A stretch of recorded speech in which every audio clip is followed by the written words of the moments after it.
Good evening. I'm calling to order this special meeting Tuesday, August 1, 2023 of the Arapahoe Indian Hills Regional High School District Board of Education. Ms. Zeno, would you do me the honor of reading the board president's announcement? Yes, good evening. Thank you, Ms. Sullivan. The board president's announcement. The New Jersey Open Public Meetings Law was enacted to ensure the rights of the public to have advance notice of and to attend meetings of public bodies at which any business affecting their interest is discussed or acted upon.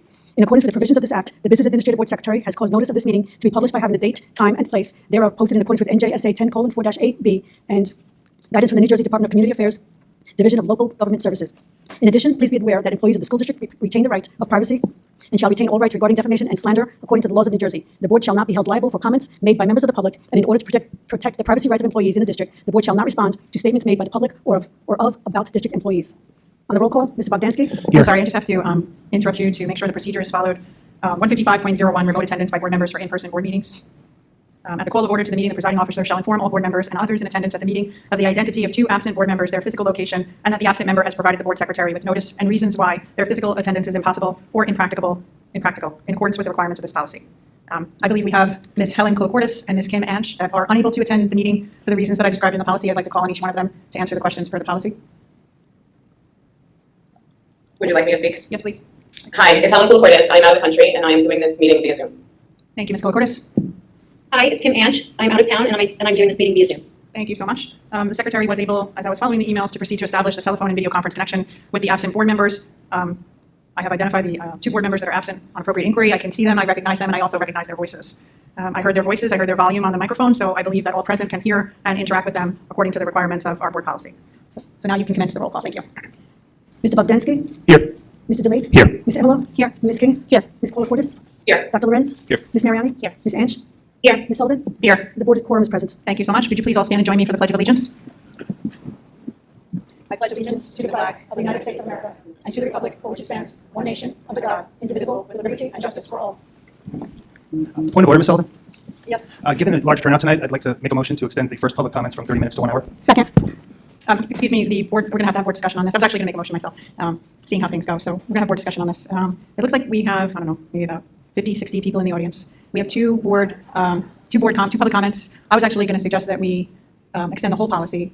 I know that there's a motion pending for 1 hour and a half altogether, because board policy says we're limited to 1 hour.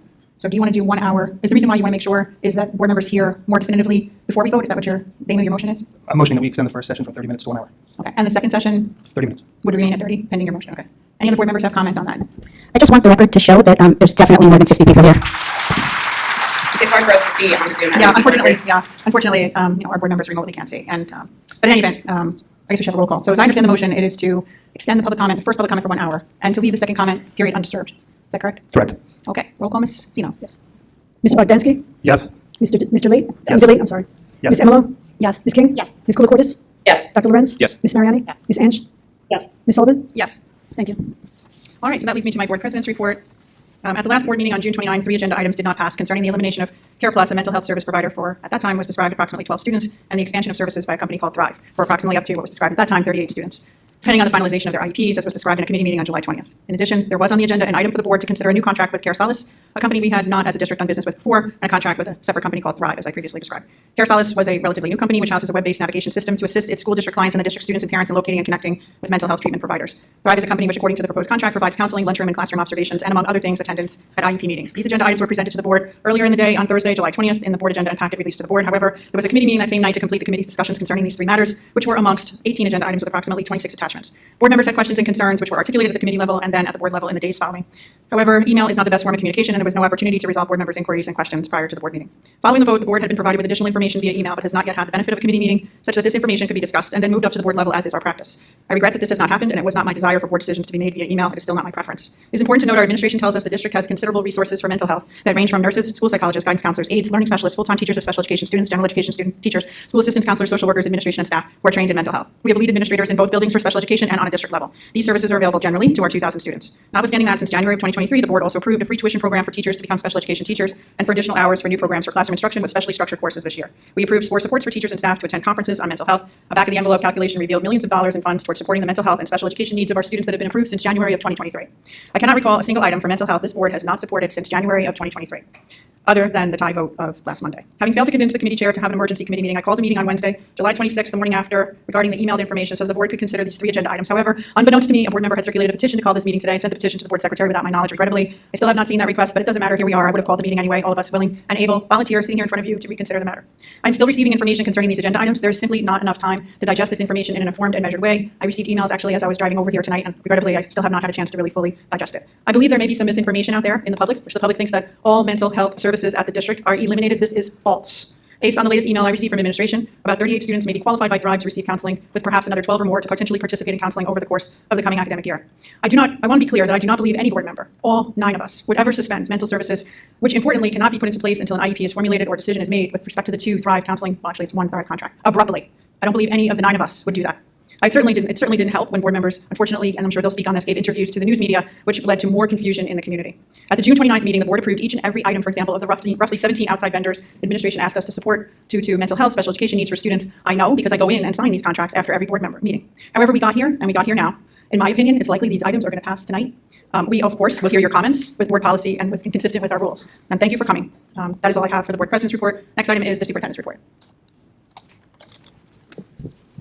Good evening, everyone. As your superintendent of schools, I want to take this opportunity to share my thoughts and respond to events that transpired over the past week. Tonight, the board is here to revisit agenda items that support our students' social and emotional safety, well-being, and education. For me, the past week has been filled with deep contemplation on how best to lead the district through these recent events while maintaining our focus on our core mission of addressing the needs of our students. I would like to extend my deepest gratitude and appreciation to our guidance counselors, child study team members, supervisors, administrators, and support staff for their partnership this past week, helping calm and reassure our parents. Over the past decade, the SAGE Thrive program has been a pillar of support for our students, addressing their mental health needs and ensuring they have the tools to succeed both academically and emotionally. This program has been approved by the board in recent years, and it has provided essential services. Our school district implements a multi-tier of support services for our students dealing with mental health. The 3 agenda items this evening, E7, E8, and E11, support those tiers of support. The Thrive Counseling Program is what we call a Tier 3 program. Our students, many of whom have various needs and challenging issues, rely on these services provided by the Thrive program to access the curriculum and to reach their fullest potential. These services have positively impacted the lives of many, supporting approximately 43 students in the previous school year, and it is projected to assist around 56 students in the coming year. Over the past several years, Ramapo Indian Hills Regional engaged with 2 clinicians from SAGE Thrive to support our students' existing needs. When I arrived as your superintendent of schools in 2021, it was clearly evident at that time that the recent pandemic had a significant impact on our students. In order to address our students' needs, we determined it was necessary to partner with a third-party provider called Care Plus to provide an additional clinician to support the growing mental health needs of our students. As a result, the 2 existing SAGE Thrive clinicians, and in addition, the 1 Care Plus clinician, represented a total of 3 district staff members to support our special education and general education students. For this upcoming school year, the recommendation that was moved forward was to continue with 3 total clinicians provided solely through SAGE Thrive for the district. This decision was based on the successful relationship and experiences we have had with SAGE Thrive over a decade, improving oversight and efficiencies within our program, resulting in additional savings to the district, while most importantly, enhancing the services to address our students' needs. The administration discussed the recommendations of the SAGE Thrive program in the Education and Personnel Committee over 2 months, in June and July of this year. We responded to board committee members' questions and comments, and we followed up in consultation with board legal counsel. The Bush Law Group, as our board counsel at the time, worked on the SAGE Thrive contracts throughout the month of June for a total of 8.3 hours. Board counsel thoroughly reviewed the draft contracts, making revisions to ensure that the agreements comport with the law, ultimately approving the contract before it was shared with the Education and Personnel Committee in July. The Education and Personnel Committee discussed this resolution item, and as a result, the committee supported moving this program forward to the full board for approval, which was shared in the board packet the week before July 24th. I have previously expressed to the board, in earnest, that I am gravely concerned that not approving the SAGE Thrive E7 resolution will adversely affect a cross-section of our students who deserve and are entitled to receive a free and appropriate education, public education in the least restrictive environment right here in Ramapo Indian Hills Regional.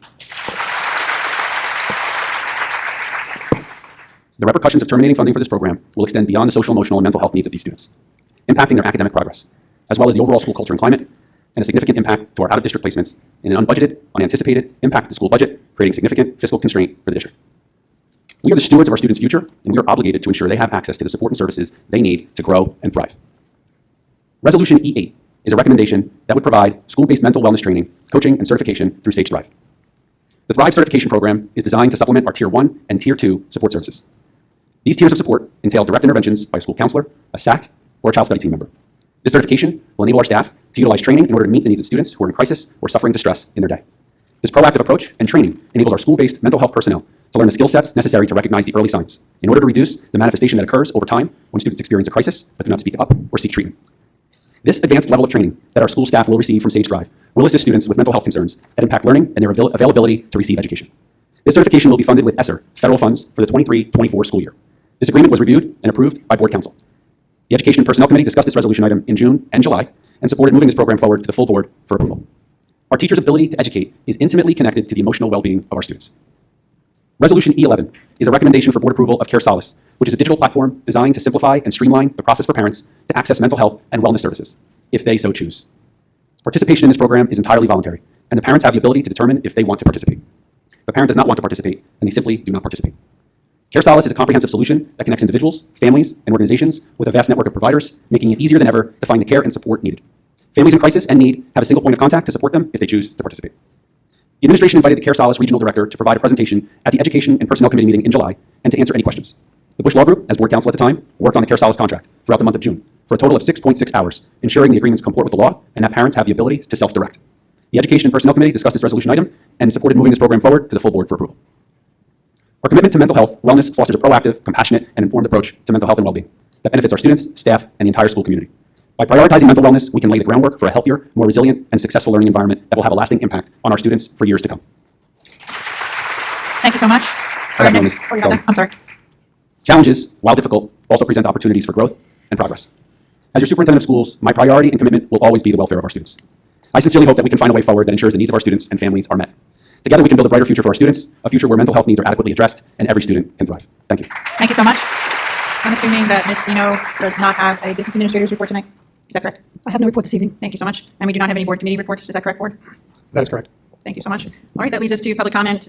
Before I call for a motion, could I just ask that we show some restraint in voice or clapping just to keep the meeting efficient and running in order from either side of the agenda on these items? If you could just allow the speakers to continue to move forward quickly so we can get to everybody. Thank you. All right, so can I have a motion to open public comment? So moved. Thank you, Ms. Bogdansky. Second. Thank you, Ms. Mariani. Did you get that door? All right, so we'll do roll on that. Who? My name is Greta Goodman. Oh, I'm sorry, we're going to do a vote on that? I'm sorry. So sorry. It was moved by Mr. Bogdansky and seconded by Ms. Mariani. Mr. Bogdansky? Yes. Mr. DeLaite? Yes. Ms. Emmolo? Yes. Ms. King? Yes. Ms. Koulikourdis? Yes. Dr. Lorenz? Yes.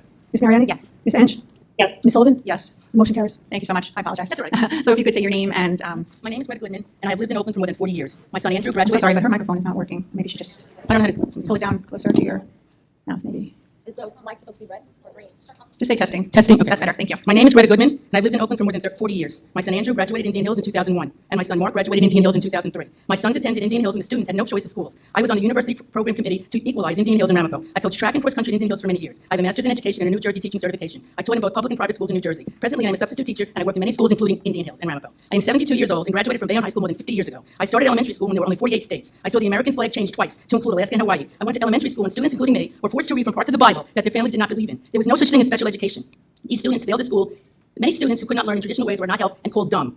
There was no such thing as special education. These students failed at school and had mental health issues. The members of the board can only read about these cases, but I lived them. Luckily, I was a good learner and I did well in school, but I still remember the faces of these special needs students, and that was more than 60 years ago. I've been in public education for more than 35 years, and I'm still in public education. I have seen it change for the better, helping those learners who need more or different type of help. Today's high school students have lived through the worst years because of COVID, and they have come through the worst ordeal in modern history. Schools being opened and closed, remote learning. I taught in Hackensack Middle School through COVID and remote learning. It was difficult and especially challenging for students. Most survived, but some did not. And now those middle school students are now high school students. The federal government is expanding treatment for mental health, but Ramapo Indian Hills is weakening it. I was fortunate my sons were successful high school students. I am happy if your son or daughter is a successful student. Many students at Ramapo Indian Hills are suffering, as are high school students throughout the country and the world. Now the parents' rights voted against expanding mental health issues and help for special needs students. This student population is the most vulnerable and needs more help, not less. I agree with the superintendent. The parents' rights is taking the district backwards. We live in New Jersey, not Florida, not Texas. New Jersey is ranked third in the nation in the United States. I don't have any children in high school district now. I am here for all the other high school students who depend on you, the board, to create the best learning and health environment that each one of them deserves. Please approve E7, E8, and E11 to ensure Ramapo Indian Hills High School continues to thrive and provide the best education it can for all high school students. Thank you. Thank you so much. If you can hold your applause, please hold your applause so we can move swiftly through. Please hold your applause. Thank you. Dionisio, Oakland. Let's talk about mental health, because from my perspective, one student harm is one too many. In 2021, my brave son came to speak at the board meeting. He shared his difficult journey with the district, and Thrive program was in place. Afterwards, many kind people contacted me and told me how remarkable my son was. He is, and how sorry they were for the district's educational, social, emotional failures. But sadly, you know who didn't say a thing? Not an inquiry, not what happened, not how can we improve this for other kids? My peers, Vivian and Helen Koulikourdis. Audience, I must insist that you do not make comments. Please add 5 seconds on her clock. It's unfortunate that this is a mental health setting. Anyway, Now they want to proclaim that they care about mental health for all students. It's disheartening, it's disingenuous, and worse, it's put in place to serve Vivian King's political agenda. This is specific for Mrs. King, but it's for all to heed. Stop using our kids for political re-election agendas. I must also emphasize that its students' privacy is paramount. By the engagements on social medias that I have encountered, it is clear that a board member, or some board members, have betrayed the confidentiality of my son's case and have propagated false information and allegations, further harming an already fragile situation. This too must stop. But first, let me correct the narrative. As a pro se, that means I represented myself, no easy feat. I went to due process and won my case against district lawyers Eric Harrison and Mr. Fogarty. Except there is no winning in due process. Everyone loses, mostly the students. Hence, I am a staunch parental rights advocate because I truly believe I know what's best for my child, and I'm pretty sure that most of this crowd believes the same. I'm going to run out of time. Now, mental health last meeting, Tom Bogdansky stated that out-of-district care plus a nonprofit medical model, third-party provider. I'm going to run out of time. I can't see the timer, unfortunately. It's not meaningful. Mary Lardiere, Oakland. With permission from my daughter, a rising sophomore who's here at Indian Hills, I'm sharing her experience with the Thrive program this year. My daughter presented suicidal ideations in school, and with the swift action of her teachers and case manager, I was notified and we agreed that she'd be recommended to the Thrive program. My daughter, like 15% of other students in the U.S., has an IEP because she struggles with academic challenges. Thrive acts as a resource that supports students who need a place to regulate so they can succeed academically. When my daughter continued to struggle with her mental health, the Thrive counselor referred her to an outpatient facility to receive more intensive treatment. Throughout the process, the Thrive program was instrumental in helping her continue her academics while getting the services and care she needed, as well as prepared and supported her through the school reentry process. Even with all these struggles, my daughter still managed to earn honor roll for each marking period, and I believe this is because Thrive supported her academics. The communication that Thrive maintained between counselor and myself has been transparent and fluid. Without Thrive, I'm not confident she will receive the counseling that is part of her IEP, which would require out-of-district placement, a huge cost to taxpayers. How will the district offer these services? What plan is in place to provide children with the counseling services that is mandated in their IEP? In regards to those who fear that the school is becoming a mental health facility, I think this speaks volumes on how disconnected those who voted against maintaining this program are from the current condition of our youth. Currently, 1 in 6 students aged 10 to 19 experience mental health condition, most often anxiety, depression, self-harm. Among children between 15 and 19, suicide is the second leading cause of death, and leading cause of death, 14 to 15-year-olds, according to the CDC. At this point, it should come no surprise to anyone that our children and teens are experiencing overwhelming issues related to mental health, and the numbers are only increasing over time. For any educational system to ignore these facts is negligent. Imagine laying awake at night wondering if you should be hiding the knives in your kitchen because you're worried your daughter may harm themselves, and having to drop her off at school every day thinking how in the world is she going to sit through classes with these deep, dark thoughts running through her mind with no place to go. Thrive gave her a place to go when she needed, and gave me a peace of mind knowing that she was safe at school. It's important to note that the Flow District is also working on each becoming stigma-free. By cutting the Thrive program, you're not only conveying to the community that mental health is not important at a time when it so clearly is, but also communicating that students with special needs are not important or worthy of support. Thank you. Thank you so much. Move quickly to the next speaker. Good evening. I'm Paro Underfer Franklin Lakes. I'm reading this on behalf of a Franklin Lakes family. I'm so sorry, Ms. Underfer, I cannot hear you. I'm Paro Underfer Franklin Lakes. I'm reading this on behalf of a Franklin Lakes family. We are the parents of a rising senior whose academic success greatly depends on the Thrive program. Our son transferred from Indian Hills to Ramapo in the beginning of his sophomore year after struggling through remote learning, having social, emotional difficulties all his life. The move was not an easy one. He greatly relied on his guidance counselor, student assistant counselor, and case manager for emotional support.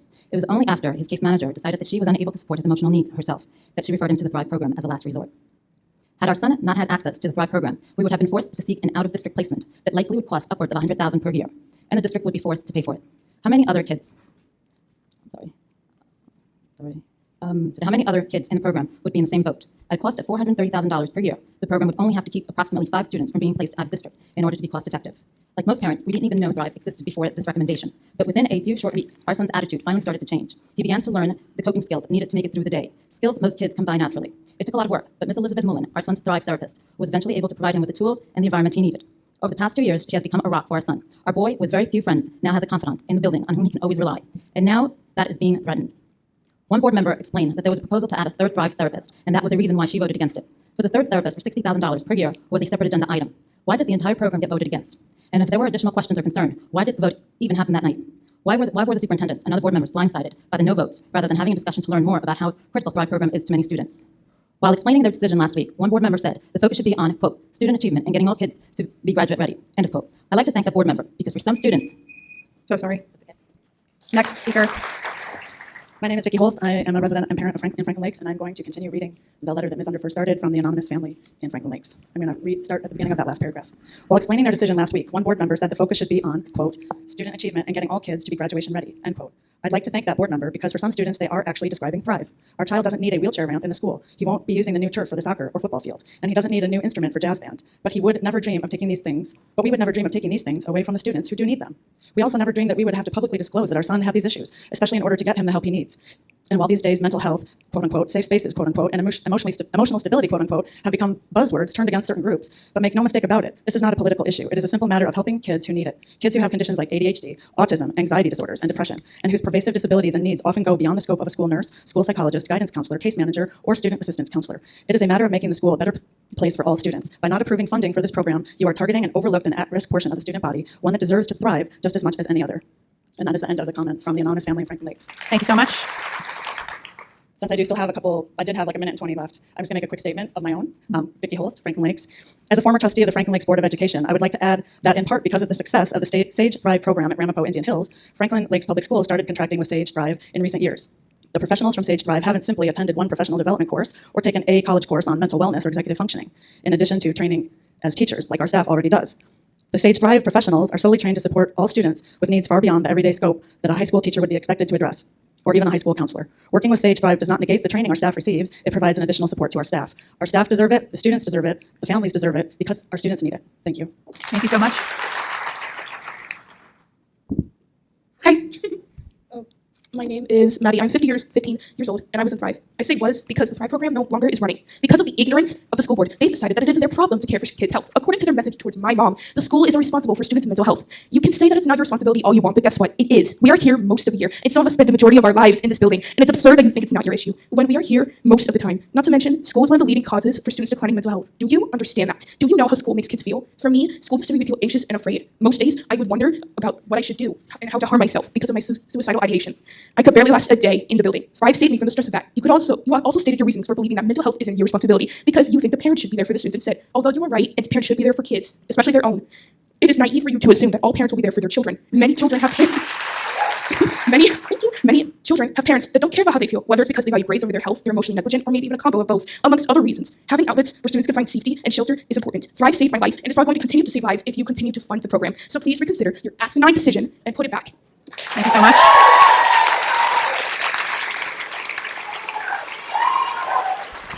Okay, let's move on to the next speaker. I don't want to run out of time.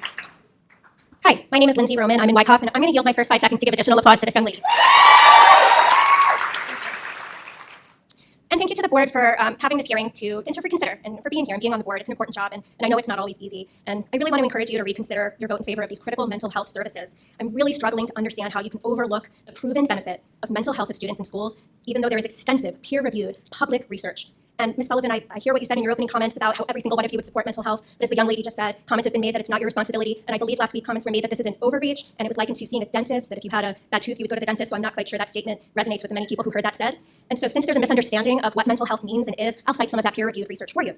1 in 6 youth aged 6 to 17 experience a mental health disorder. These include ADHD, behavior problems, anxiety, depression, most commonly diagnosed. Undiagnosed, untreated, inadequately treated mental illnesses can significantly interfere with a student's ability to learn, grow, and develop. Since children spend so much of their productive time in educational settings, schools offer a unique opportunity for early identification, prevention, and interventions that serve students where they already are. And since mental health was likened to dental care, you should be aware that the wait to see a private mental health practitioner is upwards of 6 months. And 70% of children in the US who seek and receive mental health receive it at school. Look, as parents, all of us agree that parents have a right, parents should have say, parental rights side. It doesn't matter, we all care. But please don't let the next generation suffer because a handful of your most vocal supporters are likening mental health care to conspiracy theories about trans cults, because that's what's being said online. In fact, somebody said they'd rather their kid be dead. So if this doesn't pass, that's your legacy. Thank you. Thank you so much. Good evening. My name is Pauline Tree, an upcoming junior at Indian Hills High School. I typically am not one to watch or rather attend Board of Education meetings, yet I'm standing before you this evening, confronting you on how to actually represent the students, parents, teachers, and people who are the reason for the existence of this school district and your job. If this does not grasp your attention to the current issues plaguing our school district, then I do not know what else will. Rather than repairing and improving all the issues within our school budget has prioritized newer laptops. This overshadows the lack of locker rooms for our sports teams, new uniforms for our marching band, healthier options in our lunch menu, fixing our bathrooms, and better mental health support, which is now partly canceled without the approval and agreement of the FLO community.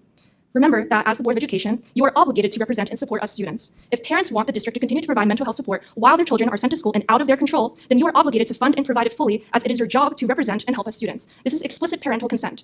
I cannot believe how I, an upcoming junior, must explain why providing the Thrive program does not make Indian Hills or Ramapo High School a, quote, psychiatric institution, unquote, or how by doing so we are not, quote, focusing too much on mental health, unquote. Paramus, Ridgewood, Northern Highlands, and universities all provide mental health programs to their students. In a time where mental health is more important than ever, you as board members, removing access to professional help from Care Plus and access to Care Solace's website is absolutely ludicrous. If you truly claim and desire, quote, preparing students for graduation, unquote, I would not have to come up to this podium to tell you that by canceling access to the Thrive program, students cannot and will not succeed, as mental health plays a crucial role in a student's academic success. If you truly, quote, support, unquote, Ramapo Indian Health students, then you will listen to your community, and then you will take appropriate action that extends beyond the goals of this meeting, not simply acknowledging my speech and dismissing me soon afterward. Thank you, and I would now like to transition to my friend who will dive deeper as to why we need to provide the Thrive program. Thank you so much. Good evening. My name is Alexa Muro, an upcoming junior at Indian Hills. I usually don't speak at events like these, but on July 25th, I was shocked to get a link from my friend to a live-streamed Board of Education meeting ending certain mental health programs in our district, such as the Thrive program. I'm surprised this was even up for discussion, especially at this point in our generation where mental health is one of the leading causes of deaths in teens. And not to mention that school shootings are frequent now in the U.S. School shootings aren't necessarily inevitable, nor can they be controlled by the school, but providing a reliable support system can be helpful to students. If students had somewhere to go when they feel stressed during school and can talk about how they feel or even just sit there to get away from all the stress, that would help that student immensely. People should not feel like they have no one to talk to and that they don't have a way out of what they're feeling. You obviously do not understand what people dealing with mental health issues go through, because if you did, this wouldn't be a topic of discussion. And you realize that teens can't just deal with this themselves or talk to their parents about this. This goes into another issue that concerned me when you guys said that students can't just go to their parents about this and this can be a parent's responsibility. This is a terrible misconception. First of all, most teens or practically anyone who deals with mental health do not want help. And if they do, they find it troubling to go to their parents and tell them how they feel. It's not as easy as everyone thinks it is. And when a teen does tell their parents, we cannot assume that their parents will be well equipped enough to know how to handle what their child's going through. I'd like to note that in many cultures and even generations, mental health is looked down upon, considered quote unquote not a real problem, and just plain ignored. For some to go to someone about this within their family isn't even an option. It isn't even a thought that crosses their mind. It would be very helpful for a parent or teen to go on the school website and get information about seeking help. Instead of focusing on graduating, quote unquote, I think you should put mental health programs as a top priority if you want teens to even be able to graduate. Instead of prioritizing new laptops and other things that we don't need for another year or so, you should focus on providing reliable and effective mental health programs so students will feel prepared for and after graduation as they start their lives as young adults. Thank you so much. May Bogdansky, Wyckoff. I think we should take a closer look at what happened last week and why we're here now. I think we need to change the trend. Board members, try your hardest to remember why you have been elected. You are elected to represent the students and the community. Please try to detach yourselves from your own personal agendas and work together as one board to Could you please not interrupt the speaker, please? to do what's best for the students and to the community. You're not helping your board when you too expect certain responses from board members that don't align with your own agenda or views. A broken board is never going to be able to function to its full capacity if we work this way. I am a supporter of parents' rights, so don't boo me. But I recognize that every decision cannot possibly be black or white. Life is not that simple. So this mental health and wellness is not, you really can't say it's only the parents' responsibility. Why has the government implemented social services? Do we turn our backs on the children that deal with different things at home that they're not being helped on? This is part of our responsibility. It takes a village. As a society, we don't do that. We don't turn our backs to children that are being abused or starving at home. The schools help the children that are starving. There will always be a gray area where you need to really reflect and say, my allegiance is to no one. I am not part of a group on the board. I'm doing what's right. The members who voted no have every right to do their vote. However, I would like to say in this case, careful thought should have been given, and the superintendent and the committee chair should have been given a heads up on the move, so alternatives could have been made or suggested. I do want to echo what this young student said, because my parents were first generation in the United States, and like I've mentioned before, I went to Sycamore, my siblings all did. I graduated Ramapo. I would have been that child who would not have received that help, because if my parents recognized it, they wouldn't know what to do, they wouldn't know where to go, they wouldn't know who to ask. So I think everyone here shows that we need this program in our schools, and we need to be there for our students. Thank you so much. Good evening, Amy Eiler, Oakland. The Ramapo Indian Hills community is not immune from mental health crises. We all wish for a world where our students possess innate successful navigation of themselves, the interpersonal relationships, the world, but they don't. This quality is not inherent. Experience and guidance through these experiences are paramount to successful development in this regard. Life is complex, and many related issues come about before students are capable of handling these issues with the full skill set necessary to jump these hurdles.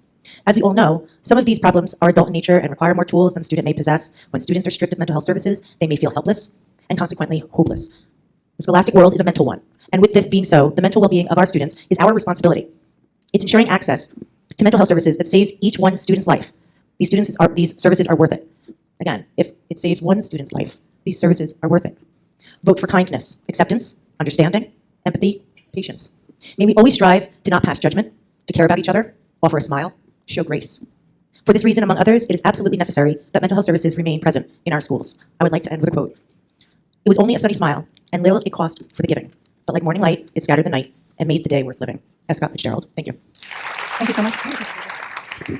Hi, good evening. My name is Erica Cow. I've lived in Wyckoff for 13 years, and I have two daughters, one in third and one in sixth. I'm a licensed social worker and a psychotherapist with a Resolution Counseling Center in Bloomfield. Mental health services among New Jersey residents are in tremendously high demand. As I read this, my center has a wait list of approximately 700 people, more than 200 of whom are young people between the ages of 8 and 17.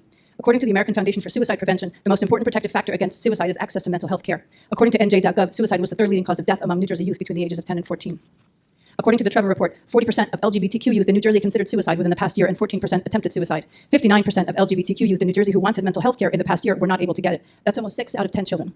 Ensuring the presence of mental health services results in normalizing the utilization of mental health services. Eliminating them sends the very strong message that the biopsychosocial needs of these young people simply don't matter. Removing access to these programs may save the district money, but our youth will ultimately pay the price. Thank you. Thank you so much. Hi, I'm Zoe Paxos from Oakland. I went to Hills all 4 years from my high school, and I actually wrote a bunch of things down that I want to say, but first I want to start by branching off of what some of the people said. I'm sorry, I can't hear you. What did you hear up to? I only heard your first name was Zoe. Okay, so I'm Zoe Paxos. I'm from Oakland. Yeah. Yes, could you reverse the clock for her, Miss Zeno? So I'm Zoe Paxos. I'm from Oakland, and I went to Indian Hills for all 4 years of high school. I wrote a lot of things down that I wanted to say, but a lot of people up here have said some really good points, so I'm just going to start by branching off of that. But first off, I think it's utterly disgusting that this is even up for discussion. Why would you prioritize any other thing over the mental health of your students? If your job is to make decisions based on the best interest of the students in this district, why would you willingly and knowingly do something that would ultimately harm them in the long run, even short term? But why would you knowingly eliminate these programs that you know help people, that you know people need, that you know people rely on? Like I have severe treatment-resistant depression, right? I can't just take a pill and have all my problems go away. I can't just take an antidepressant and be fine. I have a plethora of other things like that. But you cannot compare depression to having like a bad tooth and going to the dentist or having a headache and taking Advil. It's not that simple. I've run every medication, I've done ketamine treatment, I've done things you can't even imagine. You cannot compare something as simple as a headache to something like depression. Another thing I want to branch off of is that you guys said mental health of the students is not really your problem. That should be the parents' problems. I can't do that. Like a lot of people here can do that. Other people said that. My father was abusive. I haven't seen him in years. When I came to him, I told him I was depressed. He didn't give a fuck. He didn't give a damn. I cannot go to him and have him help me if he doesn't care. If he's part of the reason why I am like this now. If I come to school and I say, hey, my daddy's abusing me, you guys are mandated reporters, right? Teachers are mandated reporters and you go to school. It is your problem. It is your problem. If something bad is going on in a student's life, it's your problem. It's your job to report that and to help care for that student and to ultimately care for their mental health. If something that big is going on in their life, you need to care about what's happening. They're your students. It's not just something you can push to the side. You can't just say, hey, these people are different than us and we don't know how to deal with it, so let's put them somewhere else and alienate them completely and make them feel worse than they already do. That is obscene to me. The amount of people I know, and including myself, like I have a whole support system, or I had a whole support system at Hills of the nurses, the teachers, other people from the mental health program I had, the Care Plus counselor, my guidance counselor. Without them, I would not be here. I would not be alive. I would not have graduated high school because I am not capable of doing that without the help of these people and these programs. I would not be sitting here talking right now. If depression was something so easy to get rid of, I wouldn't have slit my wrist sophomore year and tried to kill myself. You can't just pretend that this isn't going to prevent students from staying alive. You can't act like this isn't something that's important to the whole community. And there is a whole... I'm so sorry. Miss Zeno. I typically don't look at my text messages. I do not look at my text messages during a board meeting, but I kept getting dinged, so I looked, and it was Miss Ansh who says that she is barely able to hear the speakers. The audience, please. Is there something that tech support can do to maybe address the inability of the Zoom participants to be able to speak? Dr. Dionisio? Can you raise the volume on the public comment podium, please? Maybe that'll help the situation. Thank you. So I would like to conduct a brief test with our next speaker, if she's willing. Sure. Marianna, Wyckoff, New Jersey. And could you just say a couple of sentences? I'm a special education attorney and parent in this district. Miss Ansh, Miss Koulikourdis, is that getting any better? It's getting better? Oh, I'm sorry. Let me Yes. Okay. Yes, much better. Thank you. Okay. So you're able to proceed, my remote participants? You believe it's sufficient to proceed? Oh, yeah. Okay. Okay, thank you. Let's restart the clock. My name is Marianna. I'm a parent in Wyckoff and a special education attorney for nearly 30 years. I practice education law and have represented public school districts. I now represent parents of the most fragile population of students and have a particular expertise in handling cases involving students with emotional disabilities. I tell you this to just give you a little faith and confidence in what I'm about to say. There are 14 categories of classification under which a student can be classified and receive an IEP. Of those categories, there is one reserved for students with emotional deficits. That's because federal and state law tell us that all public school districts are obligated to program for students with mental health issues when those issues adversely impact a student's educational performance. So special education is not just about academics. It's about any and all skills a child requires in order to be an independent, functioning member of the school community and beyond. It could include social skills, emotional skills, communication skills, learning skills. It could even include toileting skills if that is what a child requires. These students, like all special needs students, are entitled to a free and appropriate public education in the least restrictive environment. The least restrictive environment is defined as the school closest to home, where progress, rather than regression or stagnation, take place. For most students, that is their home district. For students with disabilities, it really does depend on their needs and what the school district has to offer. If the district does not maintain its mental health program, the district is not absolved of its responsibility to program for these students and will be compelled to look out of districts at therapeutic day schools and even therapeutic residential schools, which could cost upwards of $175,000 per year per student. And they are one of the most restrictive learning environments. It is clear based on what the law requires and the sheer numbers that maintaining an effective mental health program is a must. It's also clear that the cost to maintain the Thrive program is de minimis as compared to what it would cost to send this entire fragile population of students out of district. I implore you to delve deeper into your legal obligation to serve the mental health needs of our students, the impact of not being able to meet their needs, and to vote to maintain the Thrive program. Thank you. Thank you so much.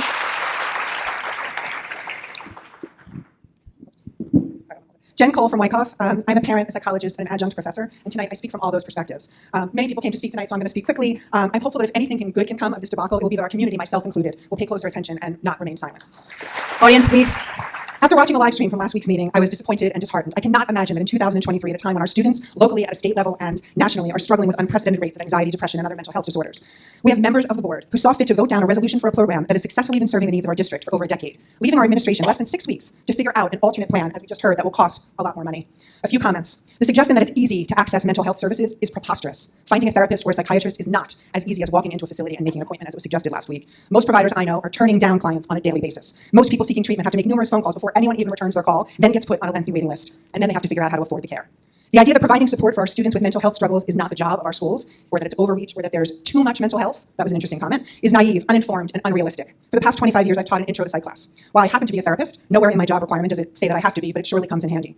I don't recall a single semester where a student has not approached me asking for help and support as they learn to navigate the first year of college, or a mental health disorder, or a crisis, or a myriad other stressors. I don't provide these students with treatment, but I very much consider these connections to be an integral part of what I do, and my blood boils when I hear people rant about how schools should go back to reading, writing, and arithmetic. What a sad world that would be. Audience. I'm sure that if we ask the teachers and staff in our district, have they ever been in a position to help someone outside the stated curriculum, I'm sure they could provide instances. Yet last week we refused to fund training and certification so they're better equipped to do their jobs in all the aspects. If we want to continue to have the qualified, passionate teachers that have long been a part of the Ramapo Indian Hills district, we have to do better and stop asking them to do things with their hands tied behind their backs.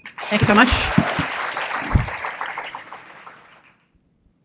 Carla Rodriguez from Oakland. First and foremost, it is frustrating to hear the board refer to a mental health program as unnecessary and label our school as psychiatric institute. As a mother of 7 children, I assure you, mental health is a crucial aspect of a child's well-being, and it cannot be ignored or dismissed. When my son was struggling with his mental health, I felt helpless. I didn't know how to help him or where to turn for support. It took months of searching and reaching out to find the appropriate therapy and resource for him. It took endless nights of tears and worries to get him to a place of comfort. Just when we were making progress, the pandemic hit and everything was disrupted. His therapist and psychologist could only see him through a Zoom link. His social group visits were canceled. During this time, my son's mental health deteriorated rapidly. He became withdrawn and unable to express his emotions. If asked about what he was feeling, he would immediately burst into tears. It came to a point where I feared for his life. To fear for one's child's life isn't something any parent should go through. It was heart-wrenching to witness his pain. It was even more heart-wrenching not knowing how to alleviate it. It was time to head back into the schools and I felt helpless.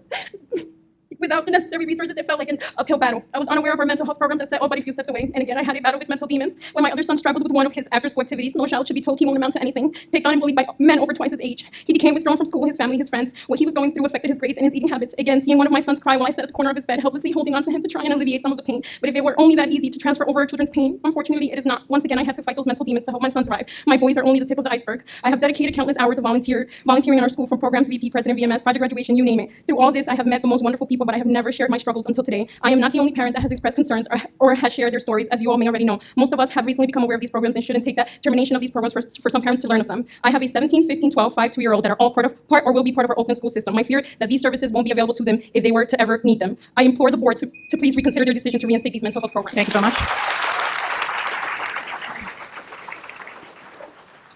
Is this working? It is.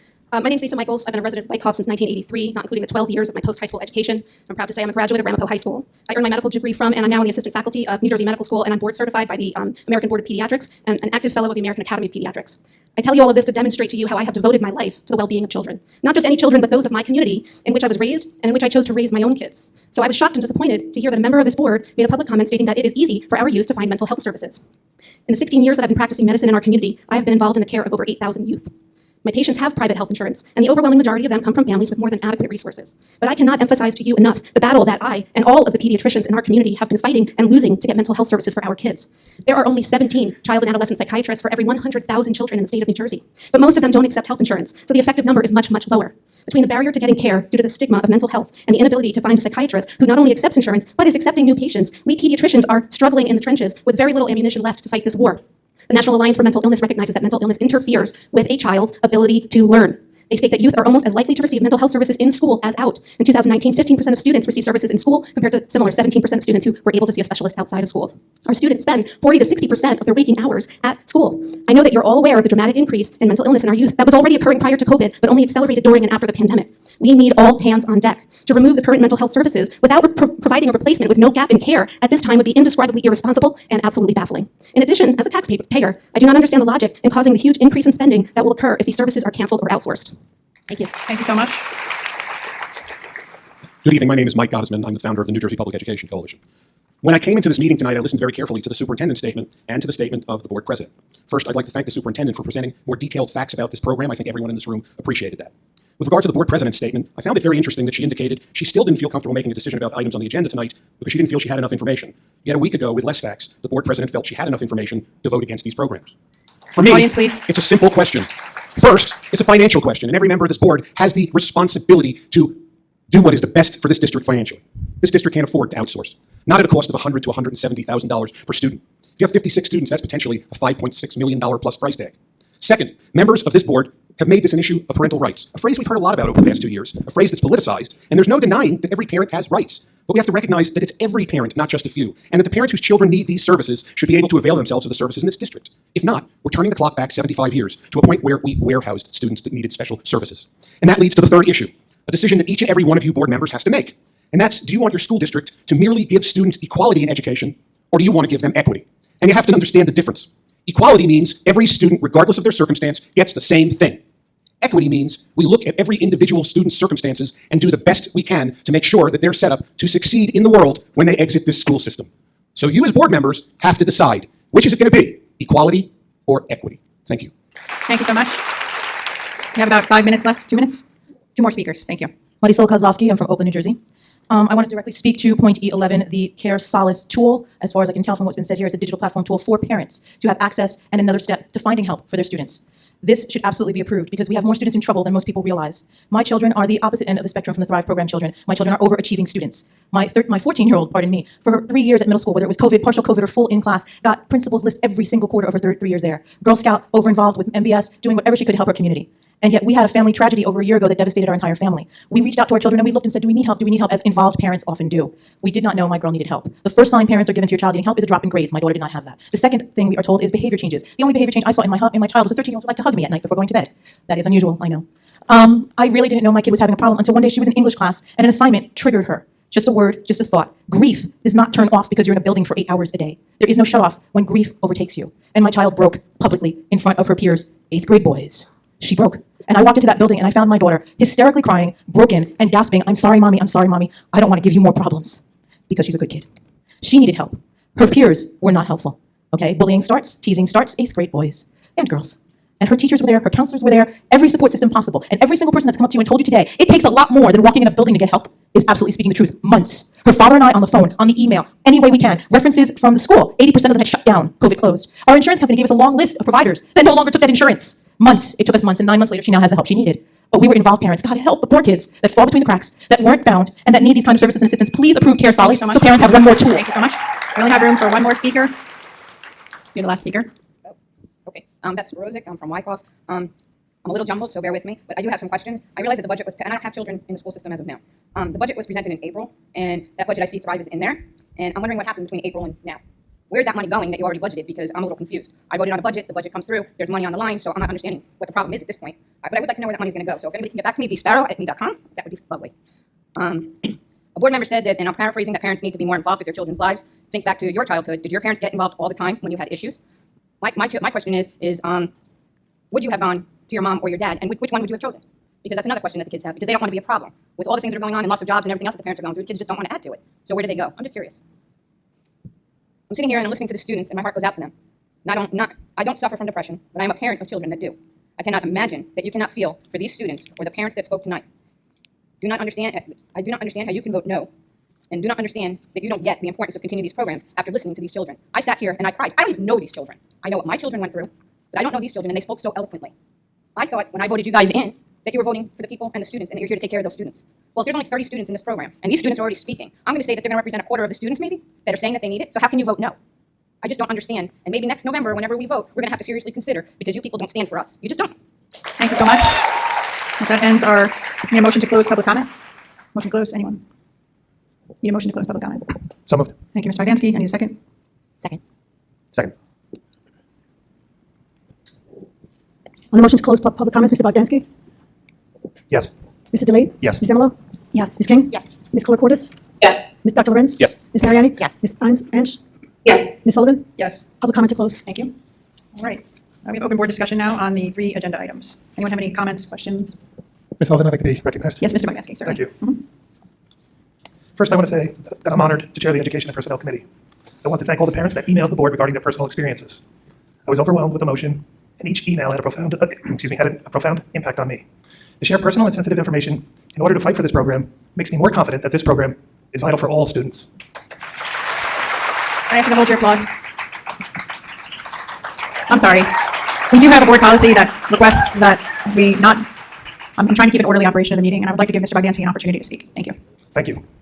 I believe that all students deserve the best education we can offer. And I have said repeatedly that serving students with special needs is at the top of my list. We must care for all our students in an inclusive, productive, and welcoming environment. I will offer all I can as chair of the committee to provide as many resources needed to our students. We owe it to all our students, not just a few. If you feel we are lacking in any area or you want to offer feedback, please contact this board at any time. I was shocked and saddened that the vote last week did not extend a 12-year program that plays a role in helping students who are struggling with mental health and well-being. We are making great progress in these areas, addressing issues that hinder a child from excelling academically, as spelled out in the Bogdansky report. Concern was raised at the last meeting in regard to approximately 23% of students not being graduation ready and performance levels not being as high. Mental health and wellness have a direct correlation to academic performance and success. There is a scientific proof that students who receive emotional, mental, and behavioral help in school perform better academically.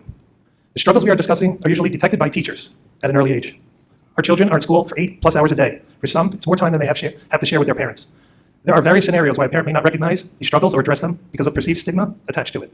So, let's welcome these programs and support the professionals who work with our students on a daily basis. I want to personally thank Dr. Dionisio and Dr. Moriello for spending hours answering over 24 questions for the board regarding this program. Dr. Moriello, I may add, was on vacation with his family at the time. Thank you. Thank you so much. Anyone else have questions, comments? Dr. Lorenz, do you wish to be recognized? Thank you. I want to thank the parents, teachers, students, and community members for coming out tonight. And I want to thank you for showing this community does not support the decision made by 4 members of the board at the last meeting. I want to express my particular thanks to the courageous parents, teachers, students, and community members who shared their harrowing stories with the board and across social media and with the press. You are gallant, and your message truly shows that you put the students' health and well-being first. I also want to thank my fellow board members who, through this catastrophic decision, have worked tirelessly to make this meeting happen, even though we've encountered countless attempts by some board members to cancel tonight. Mr. DeLaite, Ms. King, Mr. Bogdansky, and Ms. Koulikourdis, thank you for protecting the students and ensuring that Dr. Dionisio. Audience, would you please let Dr. Lorenz finish? Thank you for protecting the students and ensuring that Dr. Dionisio and the faculty and staff can help our students. I never thought we'd find ourselves in a position where we had to protect the students from members of the board.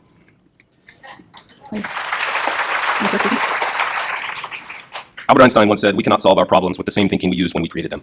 This country, this state, and this community are in a mental health crisis. For us to think that the solution lies in cutting mental health programs is foolish and downright cruel. Einstein would certainly be disappointed. You might hear or have heard that some members of the board just needed more information on Thrive, and then they could make an informed vote. That's simply not true. And we know this because of what they said and how they voted at that last meeting. This was a vote that said, there's too much mental health in our schools. That is a statement on values and morals and mantras, and do not let them rewrite their position. They showed us who they really are. To those who have created this debacle with your vote, I see you. We all see you. You have shown that your values or lack thereof do not align with those of the Flow community. This is a community. Oh my gosh. This is a community where empathy defeats ruthlessness, where understanding defeats incomprehension, and where kindness overcomes every attempt at interference. What you all did last week was unforgivable. Your latest attempts to blame others for your despicable decision doesn't erase what you did, but rather shows that even when given a chance to admit your mistake and apologize to the community for your callousness, you double down. People are here because of your vote. People are upset because of your vote. They are not upset at anyone talking to the media. As is your way, you use red herrings and straw men to try to distract, but all that matters is the Flow community has spoken, and your vote last week, now no longer, hopefully in a few minutes, means anything.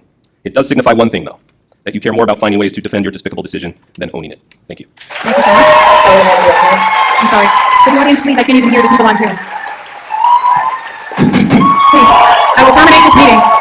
Ms. Koulikourdis, would you wish to be recognized? Ms. Koulikourdis, Yes. thank you. Just so you know, we cannot hear any commentary from the public. I don't know if Ms. Ansh has the same problem, but I cannot hear anything that's happening in the public area. But I would like to read a statement. I first would like to thank my fellow board members, Brian DeLaite, Vivian King, Aaron Lorenz, and Tom Bogdansky, for understanding your role as a board member and why we are here. We are here to serve the best interests of the students. This should always be our North Star. I would like to thank Dr. Dionisio for your professionalism, for your always being available to answer questions, for the thoroughness of the information you provide this board, and for your dedication to the students of our district. To the teachers and staff who work every day with the students who are directly impacted by tonight's vote, I thank you. I am sorry for the comments that came from this board table last week. The comments referring to our schools becoming a psychiatric institution is particularly disgusting and, in my opinion, unforgivable. The arbitrary targeting of mental health by some board members for baseless reasons was made worse by the cruel statements from this board table at the last board meeting. It was made worse by the surprise no votes, once again blindsiding the superintendent and the rest of the board. I now come to learn that there is a feeble attempt to blame the yes votes because my Wi-Fi signal was lost. To the board members who voted no, you have no one to blame for your vote but yourselves. This vote should have been unanimous in support of our district students. All the heartless comments aside, even if you don't believe that our schools should provide the service, it is not up to you. We have to provide these services for the students. So even if you as a board member want to insert your political or personal agenda onto our schools, you actually cannot take away the services to these children, many of whom have it built into their IEPs. You weaponize this board and use children in the process. Without Thrive, we will still have to provide the service. So even though you fail to see the moral, ethical obligation, we have to try and keep students in district. Even though you fail to see that it is the best practice for the students. Even without any of that, a no vote means you want to send the children out of district. You want to cost the district at least $100K per student. Because you voted no does not take that service away from these students. It just makes them get it elsewhere. I would also like to debunk any implication that there were questions unanswered. It is the job of the board president to alert the superintendent in advance if a resolution is at risk of not passing. It is the job of the board members to tell him in advance. I watched the meeting, and I heard Dr. Dionisio explain at length what it means to cut these programs. I know for a fact that you had ample time in advance of the meeting, be it through committee or reaching out to Dr. Dionisio to get your questions answered. That is a fake narrative. Marianna, you voted for Thrive last year. Judy, you voted for Thrive 3 years in a row. It's the same program. The vote should be 9-0. We pride ourselves on being a high-achieving school district. We must provide for all students, whether Kim likes it or not.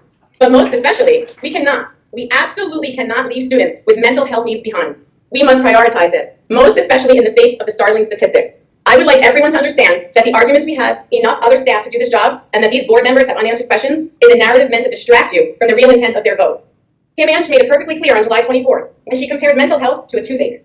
Kim, we have children the same age. Your comments frightening. Emotions aside, facts aside, make no mistake. A no vote for these programs is simply cruel. Thank you. Thank you so much. Anyone else? Mr. DeLaite? Yes, thank you so much. I'd like to thank everyone who showed up tonight and those that emailed their stories and deep concern over last week's vote to defund mental wellness in our schools. I would also like to thank my fellow board members, Mr. Bogdansky, Ms. King, Dr. Lorenz, and Ms. Koulikourdis for the time and effort that they put in to make this meeting happen tonight. I would especially like to thank Dr. Dionisio and Dr. Mariello for the time they spent preparing for tonight and dealing with the impacted families after last week's meeting, and Dr. Dionisio for remaining steadfast in the face of the pressure you faced from board leadership to stall, delay, or cancel this emergency meeting. Last week's vote was a black mark on our district. Our job as board members is not to run the schools, it is to ensure that the schools are well run. That's a very important distinction. I've said at previous board meetings that there are two types of people serving on this board, those volunteering their time out of a sincere desire to serve our students and our community, and those that care more about power and micromanaging the superintendent to serve their own agendas. It's unfortunate that we had to get to this point to get the community's attention about what has been going on with this board since January 5th. But last week's vote serves as a wake-up call to the community about the importance of having a board of education that represents the values of this community. The outpouring of support from the public tonight and since last Monday has been truly amazing, and that's why we want to live here. That's why we want to raise our kids here, and that's the type of pride that we have in our community.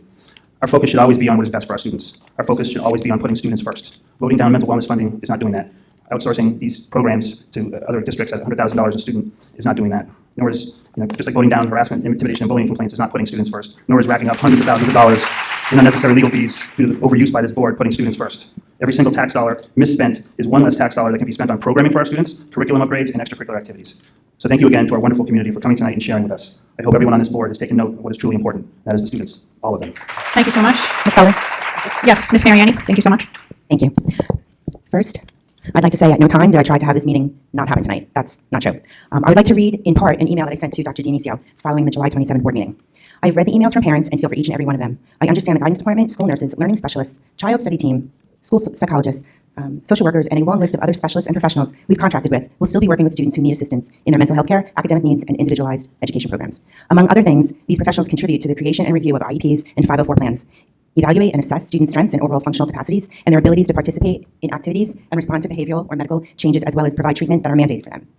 Now, I'd like to say, to all the parents who have voiced their concerns and sent emails, I hear you and I completely understand your position. Please believe me when I say I want to see every single student in our district succeed. That is the absolute only reason why I'm up here. I hope RIH helps every student be the absolute best possible version of themselves. I did not think for a minute that mental health care would not be available to our students. I understand that many were still in place. For example, Child Mind Focus, who provides services and parent training, including student evaluation, consultation, and treatment. Beyond the Spectrum, who provides services by behavior technicians, board-certified behavior analysts, occupational, physical, and speech and language therapists. STARS, who provides speech and language pathologists. Pipetone Consulting, who evaluates, assesses, and provides treatment as mandated by IEPs. Expert Tutoring and College Counseling, along with Golden Advantage Education, who provides instruction for students in need of reading remediation. Denisa S. Rampola, who is a consultant on learning disabilities. Phyllis Kirsten Schoenfeld, who conducts evaluations and provides written cognitive reports. Bright Achievements, who provides services for all aspects of applied behavior analysis, including conducting functional behavior assessments, creating behavior intervention plans, design, implementation, and evaluation of environmental modifications by using positive behavioral supports, producing socially significant improvements in student behavior. Board-certified behavior analysts who provide parenting training, behavior tech supervision, and collaboration with other professionals in the implementation of these plans. There are also independent contracted services for conducting psychological and cognitive student evaluations and reports for students in need, plus numerous other consultants and learning disabilities. Plus numerous other consultants on learning disabilities. I will add, I'm not on the education committee, but it seems to me that this subject would have benefited from a deeper discussion. After numerous questions have been answered by administration, I know more now than I did before I voted on July 27th. Last, I'd like to say... There will be no comments from the audience. Each board member should be able to speak. Excuse me, you will be asked to leave pursuant to board policy if you do not allow all board members to speak. Every single one of them. Go ahead, Ms. Mariani. Thank you. Before moving to Wyckoff, my husband was on the Board of Education. For 6 years, he sat on that board and held the position of president at one time. He loved it. He and I became good friends with numerous teachers and especially good friends with the superintendent. We were even invited to his wedding, which we happily attended. My husband and his co-board members strived to do what was best for the students, the teachers, and the community. In unison, the administration and the board worked tirelessly for the betterment of the school. There was no politics, there was no minority or majority, there was no bad press, and there was zero disrespect. Unfortunately, our experiences are galaxies apart. As much as I hope to contribute to the greater good and bring my rock-solid morals and traditional values to the board, I'm facing things I never expected. Honestly, I never had people not like me. I've never had strangers dislike me, and I've never had my intentions doubted or questioned. There's a good amount of lies being said, even tonight. There's harassment, there's intimidation, there are ethics complaints, there is name-calling. It is just wrong. None of that benefits the students at all. It's disheartening. As a reminder, this is a volunteer position that I am willingly and sincerely giving my best efforts to. Thank you. Thank you so much. Anybody else wish to speak? Yes, Ms. Sullivan? Yes, Ms. King? Before I read my statement, I just want to say, Ms. Mariani, you forgot to talk about false police reports. No, You also, excuse me. excuse me, I'm talking. You also basically made a statement talking about, when people tell jokes about people of color, this offshoot people of color jokes or people who are Jewish, and then go and say, well, some of my best friends are Jewish. I've never said So, that. excuse me, I'm talking. Yes, So you are. thank You're I'm talking. talking. Excuse me. Ms. Mary, I'll handle this, Ms. King. I'll handle it. Just let her finish. So Please, I audience. think that your statement pretty much shows, excuse me, I think your statement pretty much shows that you're a bit out of touch. So I'm going to go and read my statement now. Audience, please, would you let Ms. King speak? It's been a very rough week, and if the vote at the last meeting has caused me this much stress, I cannot even imagine the stress it has caused the students in the Thrive program, as well as their parents. The fear, the anxiety these families have endured over the last 8 days was preventable. That is the one thing I want the public to know, and keep in the forefront of their minds. This did not have to happen. I'd like to thank Dr. Dionisio for the countless hours he and Dr. Moriello have spent on the phone with parents in the community, as well as the staff who were affected by this callous decision made by a few ill-informed individuals. I hate to sound cliche, but our children are our future, and we would be derelict in our duties if we did not do everything in our power to protect them. I find myself falling back on the adage that it takes a village to raise a child, so why would anyone wish to remove that homeschool connection that we have here in the RIH district? I find it even more suspect considering how 2 of the 4 members who voted to abolish these programs voted in favor of these programs. What changed? What changed? I wish to thank those board members who came together to get this meeting together as soon as possible so that we could quell the fear of these parents and students who depend on these services. Thank you, Mrs. Koulikourdis, Dr. Lorenz, Mr. DeLaite, and especially Mr. Bogdansky, who saw what was right and voted for what was in the best interest of the students and not himself. Thank you to the community for finding your voice and for gathering to support our students so that we can ensure that they have the means to learn in the best environment possible. In closing, I just want to remind the 4 board members why we are here, and it's not to micromanage what is going on in the classroom. We have a curriculum vote coming up in a few weeks, and I suggest that you leave the details to the experts. Excuse me, let her finish, please. The RIH district did not get their exemplary reputation at some garage sale. This exemplary reputation was honed through years of hiring amazing teachers, administrators, and staff who work to properly educate our students. Let the teachers teach, let the coaches coach, and let the administrators administer to the schools. Thank you. Thank you so much. Anybody else? Ms. Sullivan, may I be recognized? Ms. Ansh, sure, thank you. Thank you. It's important to me to be transparent and honest, as I have been since the day I was sworn in on this board. As such, I did not understand that my no vote would impact the overall mental health and wellness program that was already in place. I believed I was voting against what I understood to be additional services to our current, already robust mental health supports. It was not made clear to me that a no vote would abolish the entire program and not just the new services. Not until after the vote and the days following was this made completely clear. Why the confusion and lack of clarity? Because of a lack of timely information and data. When board members have legitimate questions or concerns that people do have the answers to, but don't offer them up, then we're going to have a lot more issues like this, because how do you expect me to take on a vote without all the information? You want me to approve 400 grand or $1 million or whatever it may be for whatever agenda item, and you want to drop the bulk of the information on me the night before a committee meeting? How does that benefit the students or the district? This absolutely should have been handled much differently at all levels. This could have easily been avoided if the information that was shared at last week's meeting after the vote would have been shared before the vote. I was very clear in my comments in committee and on stage last week that I feel there is overreach in the schools, and I also fear we are becoming a psychiatric institution due to the continuous addition of new services. If a board member, though, states something like that, the first instinct should be to try to explain how that fear is unfounded or exactly what the consequences will be to the students if the district does not add a 3rd clinician. This was clearly a vote on a critical program, so this should have been addressed. It was stated that the first indication that the resolutions wouldn't pass was when the vote was over and they hadn't passed. But that is simply not true. I gave indications, and I know I'm only 1 board member out of 9, and I have only 1 vote. So it seems that it was just assumed that regardless of my concerns, the overall agenda items would pass. But that did not happen. There are 4 new board members this year. That's almost 50% of the board. It would benefit everyone to have been informed that this was mission critical. It would also behoove everyone involved to make sure there is support for something so critical prior to a vote. I was elected to ensure that the students are getting the best education possible and that the taxpayer is being protected. And this is just no way for us to function on an ongoing basis. I don't care if I'm on the board or someone else is on the board. I don't care if it's this year or 5 years or 10 years from now. We're just going to continue to perpetuate the problems that we have if we don't get our act together, because this is no way to operate a large organization. This is a $70 million a year operation, and we're expected to make important decisions overnight without answers to important questions. Who would run anything like this? No big company would do this, no small company would do this, and no household would do this. So why are we doing this? I'd like to thank the parents who have contacted the board over the past week and those parents and students who spoke tonight. I hear what you're saying, and it was very moving, and I've learned a lot. It was very uplifting to hear your success stories, as I unfortunately have heard too many stories about children who have had quite the opposite outcome within our district. Please know it was never my intention to upset the parents of children who are benefiting from the Thrive program. I understand how important this program is to your child's health and success, and I'm fully cognizant of the mental health crisis that many of our children are experiencing. But understand, my role as a board member is not simply to be a rubber stamp and blindly vote yes to anything and everything. My role as a board member is to ask questions and get answers in order to make an informed vote. Board policy states that board members shall make data-driven decisions, and that is what I strive to do. I know this has been a very stressful week for everyone, but something positive has come out of this situation. All of us, parents, residents, students, board members, are now much more informed about this program and how it is helping to meet our students' needs. And we are all here tonight to make sure that all of our students' needs are being addressed. Thank you. Thank you so much. Ms. Emmolo? I can't tell if you're looking at me. I don't have the right glasses on. Are you Yes, wishing I to be am. recognized? Thank you. As a board member, my unwavering commitment to mental health services in schools is evident through my actions and demonstrated support in the last year and a half that I've been on the board.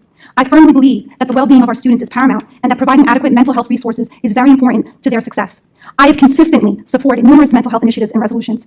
In 2023, I cast my vote to approve approximately $3.6 million in salaries for counselors, aides, teachers, and staff related to special education. Additionally, I have consistently supported recommendations to hire multiple vendors for mental health, behavior-related services, ABA training, therapy, psychological services, evaluations, the hiring of various specialists to assist struggling students, teacher tuition programs, new job descriptions, and approved hours of support for writing curriculum, etc., for all related to mental health and/or special education. I approved all the same recommendations in 2022. I've been a strong proponent of implementing the suggested changes for the Koulikourdis report, a study conducted in 2019 to improve our special education program. This commitment is a genuine passion to support the well-being, development, and education of our children, and not a political stance. At the most recent board meeting, I faced a challenging decision, and my vote was rooted in genuine concerns about students' rights to privacy, and the questions and concerns of my fellow board members raised in committee meetings and over email that were not completely addressed. I want to emphasize that my vote was never a rejection of mental health resources or support for our students. It was a cautious decision, as I firmly believe that students' rights and confidentiality should always be protected. Now, armed with more comprehensive information, I am prepared to vote in favor of these measures that benefit our students.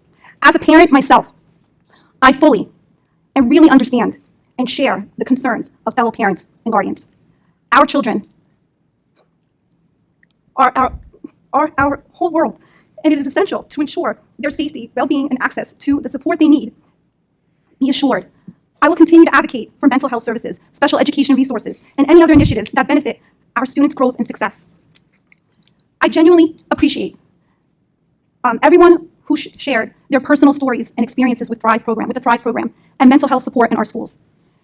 Your voice matters to me, and it has always helped shape my perspective and decision-making process. I sincerely apologize for any distress my vote may have caused you or your families. It is very easy to draw negative conclusions and paint a bad picture around one's vote. I am disappointed to see deliberate misinformation and false narratives being spread by some individuals to create alarm and divisiveness for personal and political gain. Such actions not only harm the reputation of our school district, but also detract from our shared goal of providing the best possible education and support for our students and staff. As a board member, I know I uphold integrity, transparency, and respect for all community members. My primary focus is on what is best for the kids in our district, and I will always work diligently to make well-informed decisions that serve the greater good of our community. In conclusion, I want to reiterate my unwavering commitment to mental health services and the overall health and well-being of our students. Every vote I cast is driven by the best interests of our children and our district, and I am dedicated to making informed decisions on your behalf. It is truly a privilege to serve the community I live in and love, and I will continue to work tirelessly to ensure a nurturing and supportive learning environment for our children. I will continue to focus on what truly matters, providing the best education and support for our students, teachers, and staff at RIH. Thank you to all those who believe in me and support my efforts to make a positive impact in our community. Ms. Helen. Yes, thank you so much. Yes, I was going to turn to you next. Since Ms. King brought up my name and the fact that I filed the police report, I'll share the information now. Because Excuse me, audience. Excuse me. Excuse me. Go ahead, Ms. Mariani. I'm sorry. The topic that we're discussing tonight is mental health, and I worry about hers. So I will say, if you do not stop making comments, audience, I will ask you to leave. Order. I'm going to call a recess if we do not stop this. Excuse me. I will call a recess if the audience cannot control themselves. Point of order. Point of order. Excuse me. Point of order.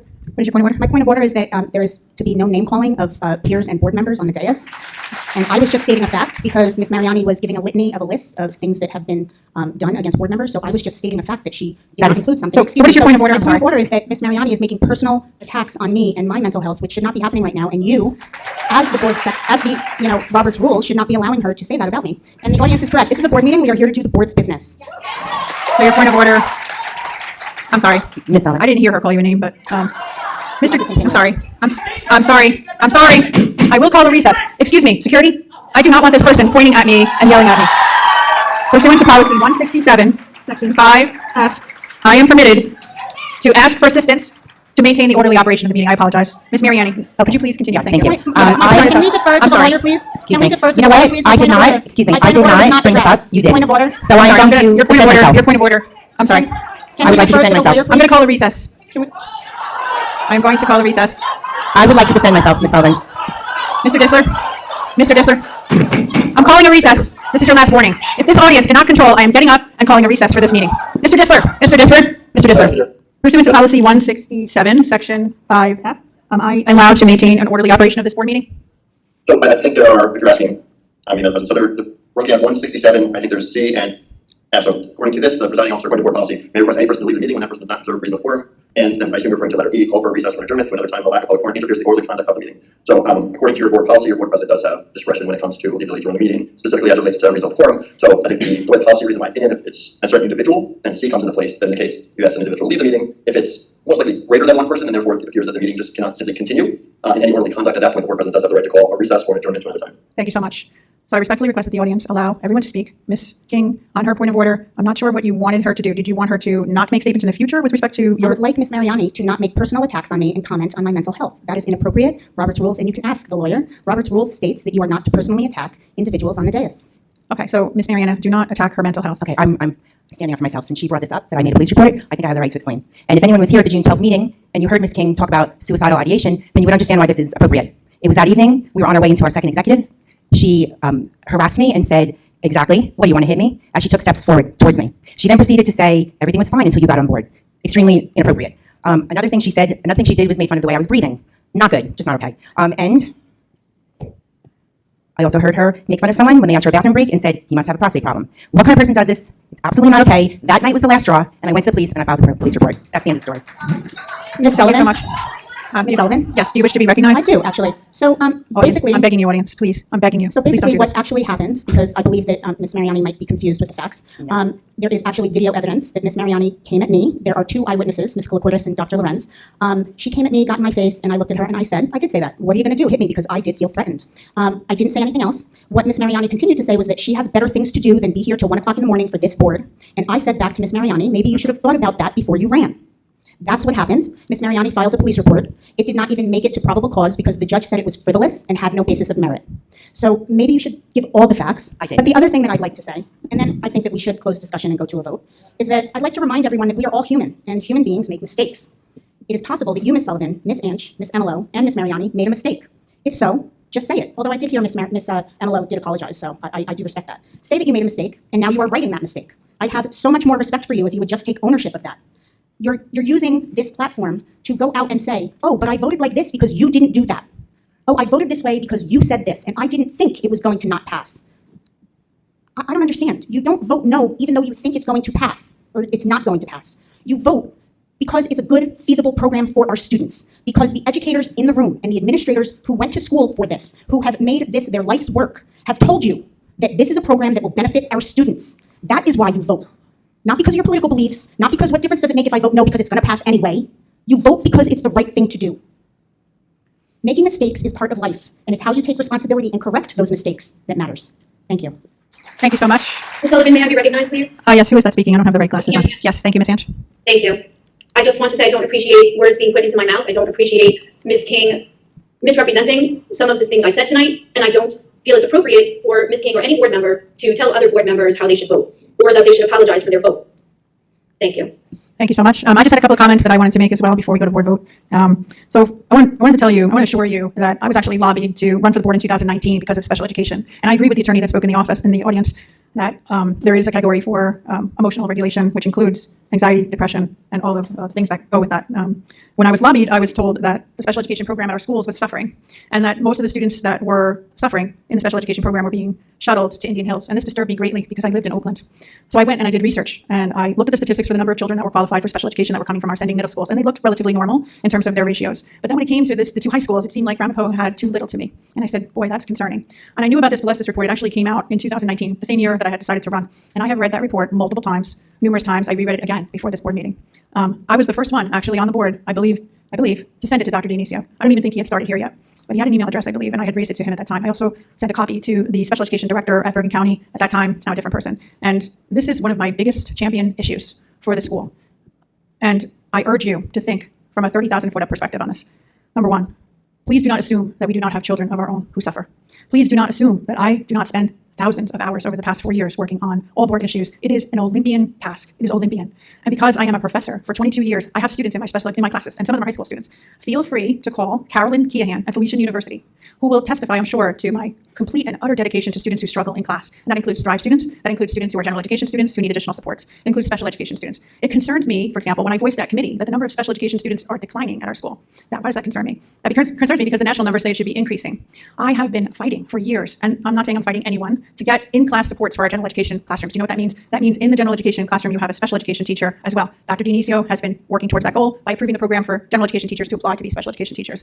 I have also worried about board operation as president. It may not be the case next time. That would be an issue that would generate so much excitement and news coverage and genuine upsetness by parents. It might be something else someday where a process is not followed. Processes are very important. I just looked in my board packet from June. The agenda for the Education and Personnel Committee did not make the board packet. That means that those board members who weren't on that committee never saw it. I don't want to get into the weeds, but I do want to tell you, I am an attorney for almost 40 years, and I will represent the truth to you at all times. This matter did not, in my opinion, go through our processes where people really had a good understanding of what the impact of voting no for. It was set up on the agenda as a yes or no, and that was it. Now, there was a member of the audience also, and I think board members who've accused me of trying to have an agenda, trying to cause something that doesn't happen. I wrote a letter to Mr. Bogdansky and Dr. Dionisio on Sunday at 7:30 at night, and I'm not going to read you the whole thing, but I talked about Koulikourdis and I talked about Thrive, and I was really reluctant to send that, but I knew as board president when I was going to vote no on something, which I can't even think if I ever voted no on anything so far. I raised my hand. Hi, board president over here. I don't think I can vote for this. I don't have enough information. I'll just read you the paragraph on Thrive. For Thrive Alliance, I am still uncertain as to their role and how they would be used. I saw that Thrive Alliance testified against a student and parent who is a patient of Thrive Alliance at school like ours in an easily ascertainable Google search. It was heartbreaking to read the parent's long road to secure special education supports for their child. The school ultimately lost the challenge to the fate case, as one of our other audience members described. I would hope that no staff, mental health employee, nor any counselor from Thrive would testify against a student or family in a due process claim. If you think it's hard to get supports for your child, and to go online and to get supports and to not, some people say they didn't even know about the Thrive program, I cannot tell you how painful it is to go through a due process case. It is the most incredible anguish that a parent can experience, especially if you cannot afford a lawyer and you are litigating against a school-paid lawyer for sports that you don't really understand, you don't know what to ask for, you're at a loss. I went on and I said, I've not had a chance to see how this would really operate at the committee meeting level. Timing of information is Olympian to keep up with. I also believe a truly solid counseling relationship must be built on unbreakable trust, unbreakable confidentiality, and rock-hard confidence. I would feel more comfortable if perhaps the contract provided that the counselor would never testify against a student or family. So what does that mean? You can write in a provision in a contract that says that the counselor would not testify against someone unless they were forced to by subpoena. But instead that request was ignored. And so that hurts my concern for these students, that you should feel that nothing will ever interrupt your conversations with a counselor, especially from an outside vendor. It worried me too that the vendor would be wearing Ramapo ID tags. And I thought that that was something that students should really know, that there was an outside vendor that was providing services to them. I cannot find a district using 3 Thrive counselors. Someone asked about why I changed my vote. So the reason why is because we were asked to get rid of Care Plus. And Care Plus is the only statewide mental health provider in the state of New Jersey that is approved to provide mental health services. And I thought, well, I don't want to give that up. That's a great name. When a student leaves our high school and they get services from Care Plus, they might go to the Veterans Administration. They might go to Bergen County Special Services. They might go to another organization where maybe they even have Medicaid supporting their health insurance. And they see Care Plus and they say, hey, I know that group. I trust them. I want to keep going to them. A lot of people talk about their parents not helping them. When they have that name recognition, I thought, that would really be useful. I tried to ask these questions. I cannot find a district that uses three Thrive counselors. I wasn't sure. It was a large undertaking. The data demonstrating the efficacy and the need had not been presented. I had also heard that Thrive was terminated from one of our sending districts due to egregious billing and high staff turnover. That worried me too. I wanted to have consistent counseling. Now, I trust the superintendent now that he's heard my concerns, that he will make sure and keep an eye on this. But at that time, a week ago, my vote was a no because I was concerned for these students. I was concerned for these parents. Somebody else asked, if this program was in place for 10 years, it was only in place at Indian Hills physically since whatever 10 years. I don't know the exact years. It was only until after the meeting that I learned that it was started at Ramapo 4 years ago. And I'm glad to hear since the meeting, I've learned that there are 2 rooms set up at both schools. I did not know that. I was happy to learn between that there were offices set up for the counselors. The superintendent has heard my concern about student confidentiality. I trust that he will continue on and make sure that those students are protected. I read all the emails. I wrote back to families. I did. I have written back to families for 4 years, and I will not stop now. I will absolutely answer whatever you ask me why I voted the way I did. You can call me. You can email me. There is no special plan going on. I'm sorry. Point of order. This is the second time. Right, this is. Pursuant to Robert's Rules 4:29, without the permission of the assembly, no one can speak longer than permitted by the rules of the body, or in a non-legislative assembly that has no rule of its own, such as ours, relating to the length of speeches longer than 10 minutes. You are now at 10:34. Everyone is waiting. I would like to close discussion and go to a vote. Thank you. So unfortunately, I didn't take the number of minutes that you spoke, Mrs. King. So, but anyway, I'm pretty much done. I wanted to respond to some of the accusations from some of the board members. Sullivan, saying it's time to vote. I'm sorry. Okay? I'm sorry. Excuse me. Your point of order is not recognized because we did not. Your point of order is not recognized. I have a point of information. I'm sorry. So anyway, I am complete. Let's see. Are we going to do a consent agenda? I have a point of information. Point of information. I have a question for Dr. Dionisio. Did you receive any questions regarding Thrive from the board president when the agenda was crafted for July 24th? I received questions regarding Care Plus, but not Sage Thrive. So, Dr. Dionisio, you did not hear me express any concerns at the committee level on Tuesday when Ms. Ansh had no connection and couldn't participate, that I thought that perhaps we should adjourn the meeting to the following Thursday. I did not say at that committee meeting that I had not had a chance to read the Thrive contract because the links were being added the day of the meeting when I was at your office signing documents and having a meeting with Ms. Zeno. My question was just about the agenda.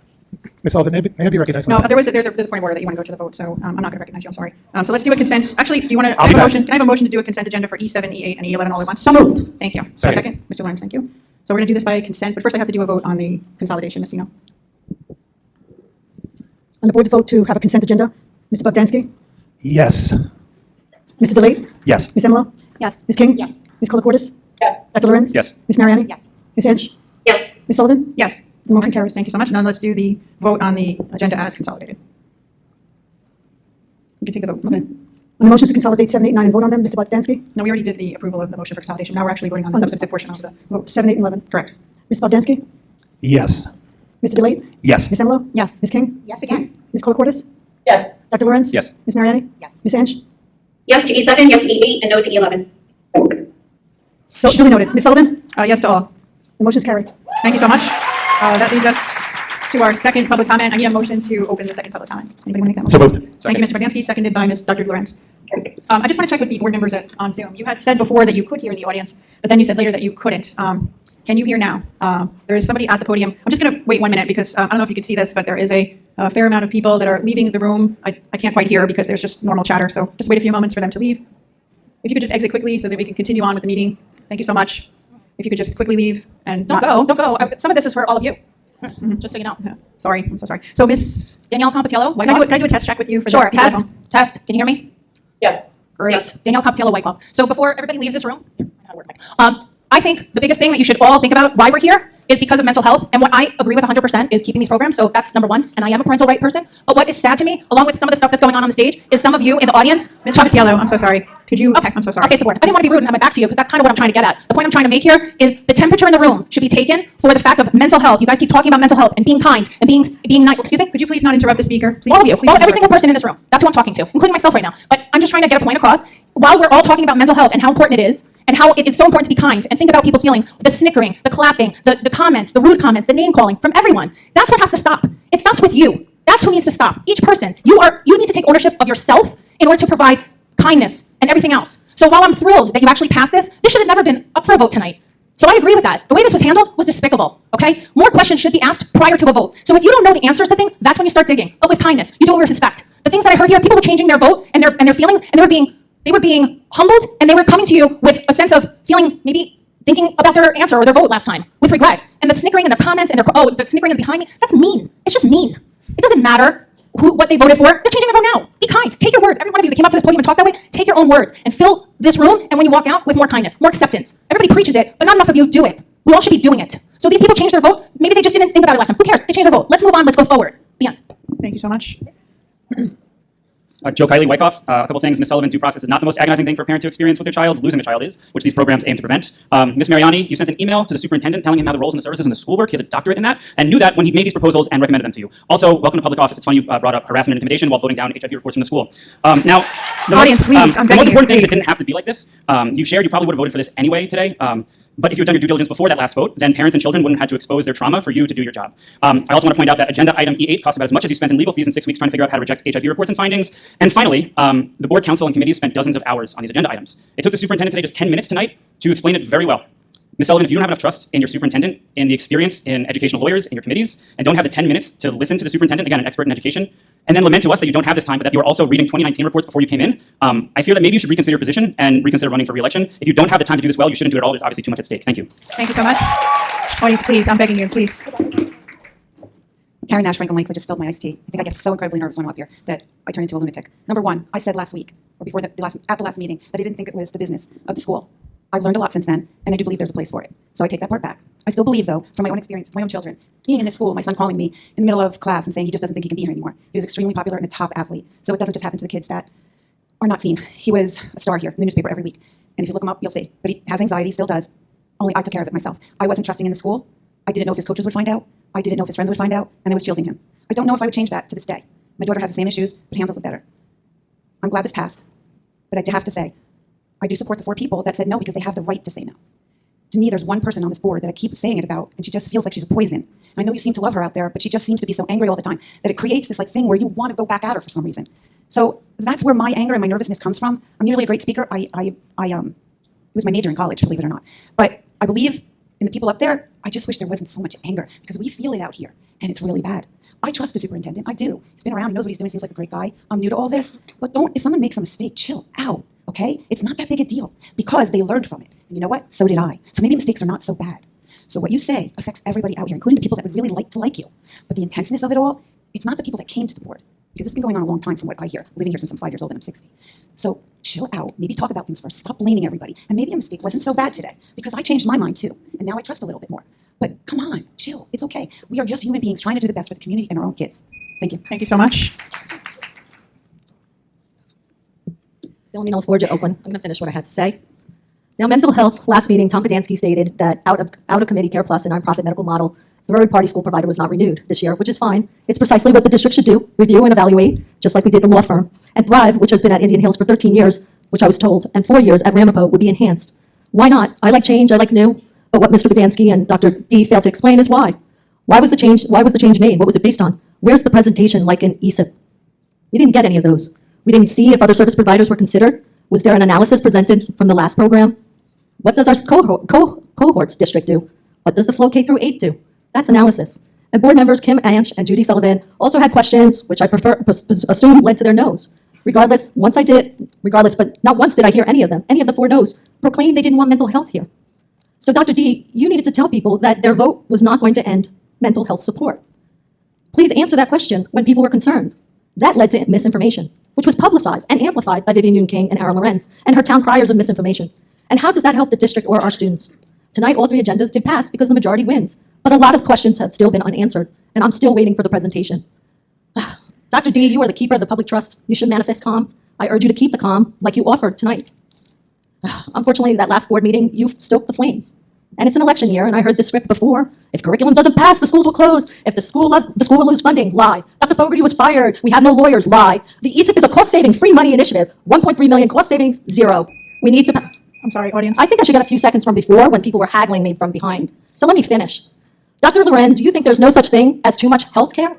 Mental health? I disagree. Items framed under mental health resulted in the opium crisis, lobotomies, and women putting their mental health. Excuse me, audience, I'm asking her to wrap it up. Last time I checked, only a board member to kick me out. Ms. LaForgia, could you please wrap it up? Thank you. Thank you. Please wrap, please. I'm going to end with... Ms. LaForgia, you can't talk anymore. I'm so sorry. I'm so I'll sorry. come back. I'm so sorry.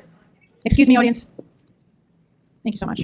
Good evening. My name is Kristen Paxton. I'm from Oakland. You met my daughter Zoe. I have to say that I am thrilled beyond belief that tonight this vote was reversed and passed.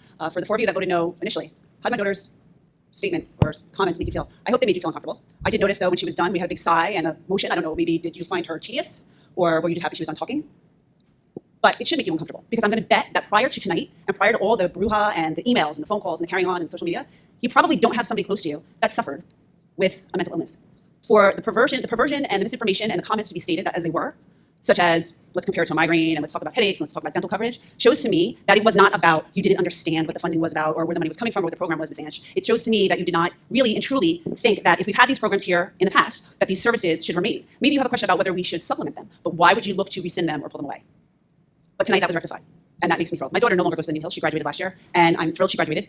1, because it was a milestone in her life. 2, because she's alive. And she's alive in part, not only because of the mental health help and assistance and the treatment she's receiving outside of school, but because of all the wonderful people in the school. her guidance counselor, Amy Carangelo, the nurses, Lisa Wasserman and Shelley Storzan, all her teachers, they care. The $60,000 you guys have now earmarked for the teacher training is not enough. It should be triple that. Our children spend a minimum of 7 hours a day in school. If they play sports, it's longer. They're in clubs, it's longer. These teachers interact with them regularly over the course of 4 years, just at the high school. And these programs are so important. These services are important to them. And I'm so thrilled that you have thought about this, rethought about it, and then realized that this was going to be an absolute community uproar. We are the flow area. We are the RIH district. We should be trendsetters. We should have other communities within Bergen County and other towns within the state looking to us. We should not be rescinding programs. We should be setting the limits. We should be setting the standard. And what happened here the last week of July was disgusting. I thank you all for your time. I thank you all for your evening. And thank you for your positive vote on this situation. Thanks so much. Eddie Sievers, Wyckoff. Ms. Emmolo, I want to thank you as part of your remarks for apologizing. That was one of the things that Ms. King recognized when she talked about it, is that, and one of the other people that came to the podium said, perhaps people made a mistake or people got more information and they made a different decision, just be happy about that. But I think owning the decision is important. And I think that apology was important. And so sitting in the back, I appreciated that. Many of you working with the schools, I'm sure, have heard the phrase intent versus impact, right? And so for those of you that voted against it, you talked about how your intention was not to put people through this, was not to put people in a place where they had to share traumas in order to have the decision changed. But the impact of your vote was that for those people and was so much more. And so when you have that impact, that apology means a lot. I'm glad that it was rectified tonight. I'm glad that everything passed, but it's important that everyone own their decisions and apologize, not just say I've changed it, but apologize for the hurt and the impact, regardless of what the intent was. Ms. Sullivan, I would ask, sitting in a lot of these meetings, tonight I've heard you ask the people to stop applauding a lot. That doesn't often come from you. It's not often the case, and so it seems to depend who is applauding. And so I just want you guys to do everything, right? Take care of the students. Impact the students in a positive way. I'd almost rather nobody clap ever. Do what you need to do, help the students. But I think it stands out and it becomes louder and it becomes more because it's not happening the same way every meeting. And I believe if it happened the same way every meeting, the feel of it would end up being different. You may agree or disagree with but that's my perception, often sitting in the back and watching what it feels like. So thank everybody for your time tonight. I appreciate the positive decision for helping the mental health of the students, and I look forward to continuing to watch you do your work to impact the students in that way. Thank you. Thank you so much. Good evening. Kathy Schwartz, Franklin Lakes. I was intending to speak before you voted, but I didn't get the opportunity because we ran out of time. Ms. Sullivan and Ms. Emmolo, by the way, I'm very, very happy and relieved with the result of tonight's vote. Ms. Sullivan and Ms. Emmolo, you were on the board last year and you voted for the Thrive program, and you didn't seem to have so many issues. Why didn't you have so many questions last year? What changed this year? Mr. Bogdansky told us that the most recent Education Committee meeting was 4 hours long. I don't understand how people come out of a 4-hour-long meeting with unanswered questions. I don't understand how the superintendent could come out of a 4-hour-long meeting and not know of these significant concerns. Ms. Sullivan, you're the board president. It's your job to let the superintendent know when something doesn't have board support and might fail a vote. Your job. That's your job as the board president. You failed. If the reason it failed was unanswered questions, why didn't anyone ask the superintendent at the public board meeting when he was sitting right next to you? Why do you have to hide all your questions behind closed doors in committees? Put them out here where we can hear them. We would like to know the answers to the questions too. He was sitting right here and you had the opportunity to ask the questions. If you had unanswered questions, the proper thing to do is abstain. You abstain from the vote and you say, I don't have enough information to make this vote. You don't vote no. You, voted no. That seems to indicate that you really didn't want this program. So one of you stated tonight, my vote was not a rejection of the program. Well, yes, it was. A no vote is absolutely a rejection, by definition, clearly. This week, I read a very disturbing Facebook post, and I quote, "It's important that all 3 agenda items were anticipated to be approved with a majority vote of 5-4, yes with Tom Bogdansky.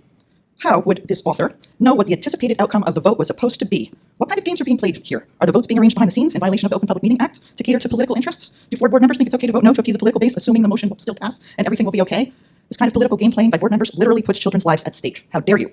My children graduated from Ramapo in 2020. They have already lost 2 of their classmates to suicide. Did any of you know that?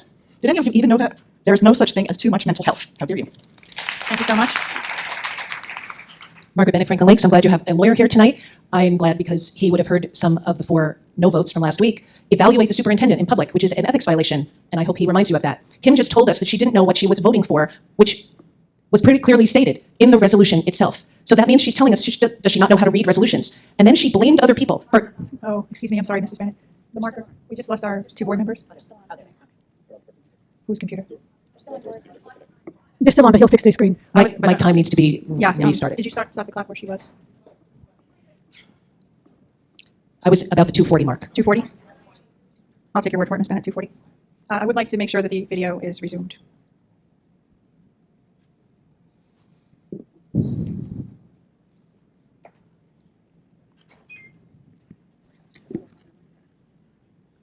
Just received a text message from Mrs. Koulikourdis, Mrs. Zeno, that she was just kicked out. And then immediately prior to that was another email, another text message that I did not see. Me, Helen, and David cannot see or hear anything except each other. Let me just respond. Can they hear you? This is why I wanted to be the co-host. Ms. Ansh, can you hear us?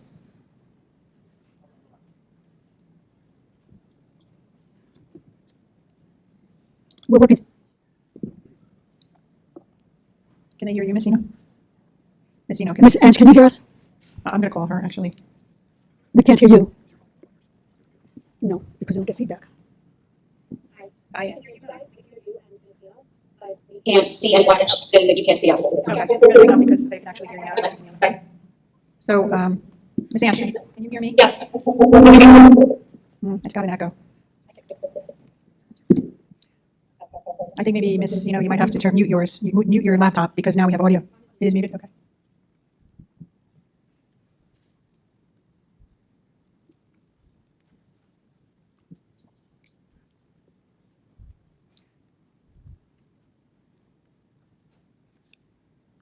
Do we need to take a recess, Dr. Dionisio? No, we'll continue to wait as we try to resolve this issue. Only because it's 10 p.m. and if it's going to take longer than maybe 4 to 5 minutes, I'd like to use the restroom. So can you hear us? Yes. Yes, we can hear you, Ms. Koulikourdis. Okay, so we hear you guys and you can hear us. I think it's okay to continue. We don't have to see anything, do we? Can you hear the audience numbers, though? Can you have somebody test it and tell us? Ms. Bennett, would you say testing 1, 2, 3? Hi, Helen. I can hear her. Okay. I can hear you. Yeah, so I think we're fine with just listening. Mr. Disler, We can can get video back. Mr. Disler, can you hear me? Mr. Disler?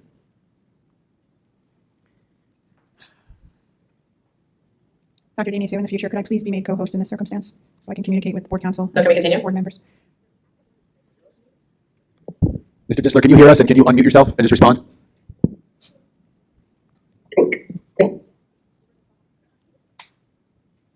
Mr. Disler, can you hear me? This is Judy Sullivan, the board president.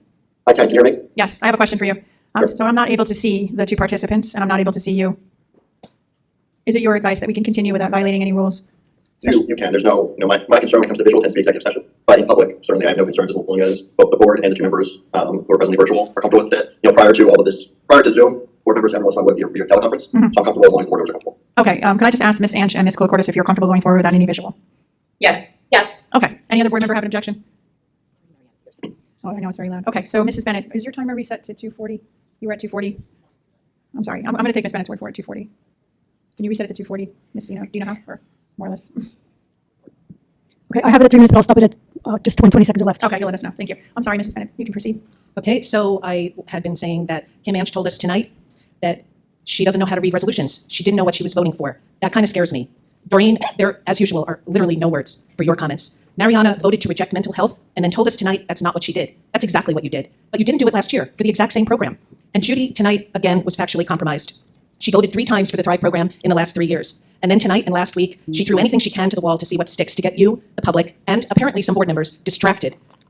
This week, we have seen through their surrogates and apparently through communications by individuals on this board, they have tried all week to distract from the facts. Last Monday, they took away a program that keeps kids in school. They voted against children. And then they tried to blame other people, including the superintendent, who was pretty clear at last week's meeting as to what their vote meant.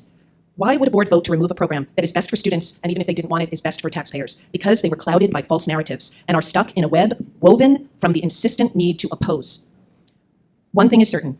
The no votes willingly voted against children. They willingly voted against certain children. And no matter what they said tonight cannot undo that. Please pay attention. This vote is a red flag. I have watched for the past 7 months as this board has attempted to own our schools by injecting one individual's unchecked power.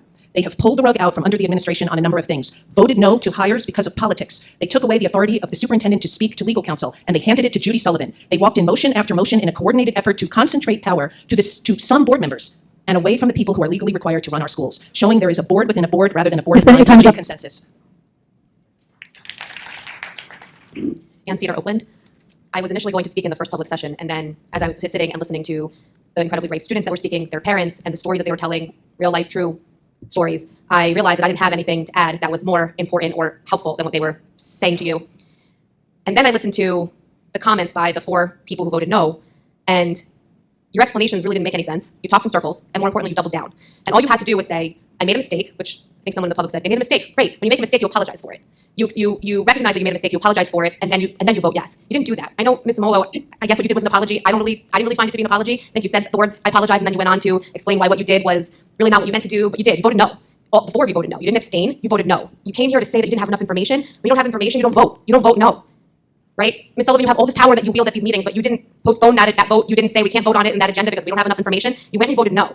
And the reason you did that, and the reason the 4 of you voted no, is because you continue to put your politics instead of doing what your job is as the board. And you can sit here and say, that it's not political, but we're not idiots. We know it is. There is no place for politics at the school board level. The fact that the four of you have turned this board into your personal political vehicle is shameful. But the shame is on all of us for voting for you in the first place and allowing you on the board. There's going to be an election. We're paying attention. Everybody that showed up today, we're paying attention. We're asking you to start putting the students first and leaving the politics out of it. That display, Ms. Mariani, that display with the police report, no one cares. This isn't about you and your fear or whatever that there is between the two of you, the five of you, the nine of you. No one cares. We care about the students. That's why we're here. We don't want to see that anymore. We want to be professional. Thank you so much.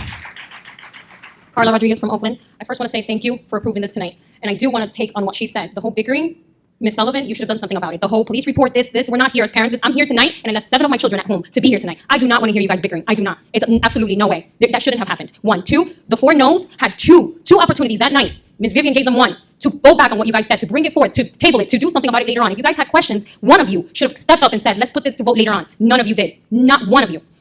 There wasn't an apology from any of you either, which a lot of parents wanted you to hear that from you guys. We are putting our children's education in your hands. And what are you doing with it? You're so divided. That can't happen as a board. You guys are supposed to come together to help our children. I don't understand why the 4 no's, if you guys had so many questions, if you guys had so much to think about, why not make it happen later? Why not give it another chance? Why just delete it? And why? Why now, after 13 years of this program, helping all these kids? What happened that changed from last year to this year? Did the price change? What changed? What was it? Thank you. Thank you so much. We only have 5 minutes left. I won't be long. That's Rosa Wyckoff. I have to say, like I said earlier, my kids have been out of high school, out of the school system for quite some time. I think I met Doreen, and I wasn't even sure if it was Doreen or Deneen. I met her once. I've met Tom. I've actually said I wanted to talk to Tom before I made a decision on my votes. Unfortunately, I did not meet any of you other than Tom. I have to say, we have kids in this meeting. High school kids. I'm assuming she's high school. High school kids. I'm just curious, as a board, what kind of example you think you're setting for these children? I understand we're in high school, and that's exactly how you all behaved. I'm not understanding why. I don't know if you have a beef with her, if he has a beef with whoever. I don't care. You were acting childish. These children came to the podium and acted so mature. So mature, she had me moved and I was crying because she spoke beautifully. None of you behaved in such a manner. You all should be ashamed of yourself. I'm glad I do not have children in the school system, that I'm only paying for it. Because I can't imagine being a parent and having my kids knowing that you guys are up there running the show. That's appalling. You should watch back the video. Thank God there's a video, and watch your behavior. That's what we tell to do to children. Watch your behavior. Please, watch your behavior. You're teaching these children that come to this meeting how to behave by representing. That's appalling. Good night. Thank you so much. I think this will be, according to Ms. Zeno, do I have time for both of these speakers? Yes? The original stop time was 10:02, but it's at your discretion. Okay, so we'll just accept these last 2 speakers because they've been standing and waiting. I hope the board will indulge me. Again, Mike Gottesman. I'm actually from Wayne. And similar things are going on in our district as are going on here. And the first thing I'd like to say is, everyone talks about keeping politics out of school boards. They're supposed to be nonpartisan. So now let's get real. Because when one of the 2 major parties in our state comes out and says they support the parental rights movement, and the parental rights movement is embedded in what has been going on in our Board of Ed meetings and Board of Ed elections for the past 2 years, I think we kid ourselves when we say that Board of Eds are still nonpartisan. And the actions of Board of Ed members prove that. Now, I was one of the first people to stand up in my district and speak in opposition to what I saw as the wrong direction for public education. And when I stood up, I was heckled, I was interrupted, people name-called, people tried to stop me from speaking, and then they extended that onto Facebook, where they called me a disbarred attorney, mentally unstable, a pedophile, and those were some of the nicer things. So it's interesting now, after 2.5 years of people on our side of the aisle putting up with that now the people on the other side of the aisle are complaining that we're doing the same thing. Now that we've found our voice and have stood up in opposition to them. There's a phrase for that. It's called mirror propaganda. And mirror propaganda is when one side tries to say that the other side is using a tactic that they've been using all along. So I'm sick and tired of this tactic now where they get up and they say, be calm, don't snicker us, don't interrupt us. Because now that they're getting some of their own medicine, they don't like it. It's time for everybody to try to talk.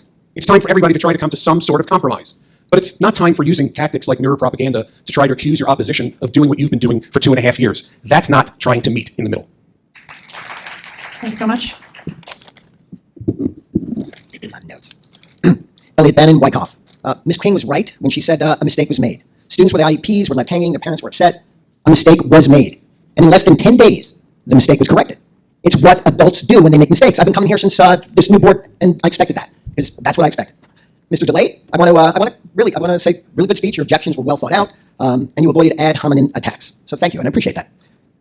The real story here tonight, I think, since everything was corrected, and it happened so quickly, as I've been watching this unfold, are the insidious accusations that the people who voted against the agenda item don't care about children. So these are some of the quotes from Mr. DeLaite. No, I'm sorry, not Mr. DeLaite, I'm sorry. Mr. Lorenz, Ms. Koulikourdis, and Ms. King. They said, they're despicable, they're disgusting, they're targeting mental health, they're callous, they're cruel. This is a defaming that's not made with the good faith of challenging a bad decision, but to bring something more personal into it. It's the politics of personal destruction. Yeah, we've all heard that expression, except now we're watching it. Suddenly, a bad decision becomes despicable. It becomes callous and hateful because they hate children. You know that to be a lie. That is just so horrible. What we're seeing on college campuses, you're bringing to our stage. This is not political.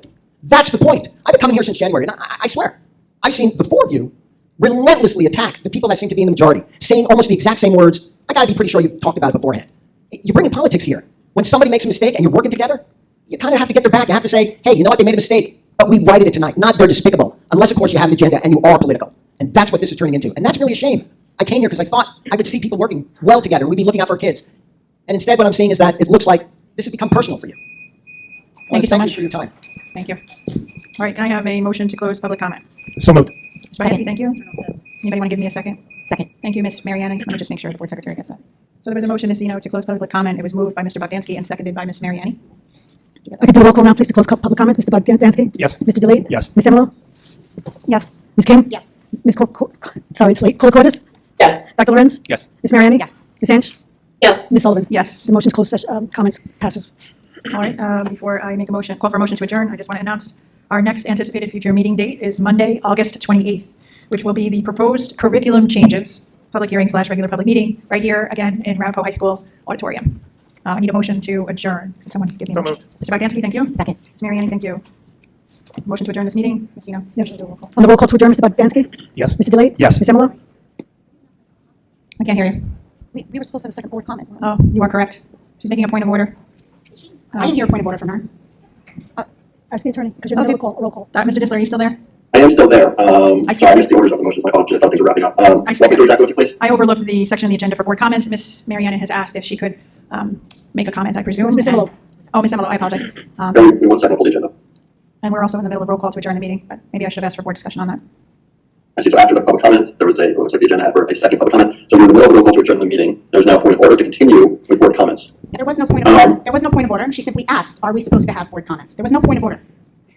So, Mr. Disler, So if you're in the middle of a roll call to adjourn the meeting, as a primary motion, I believe you should fulfill the roll call. Unless there is a, I guess, secondary motion for public comment. But I believe the primary motion is ready to vote. But I could also make a motion. Just to be clear, it's not public comment. I'm sorry. You keep saying public Sorry, comment. not board member comment. My apologies.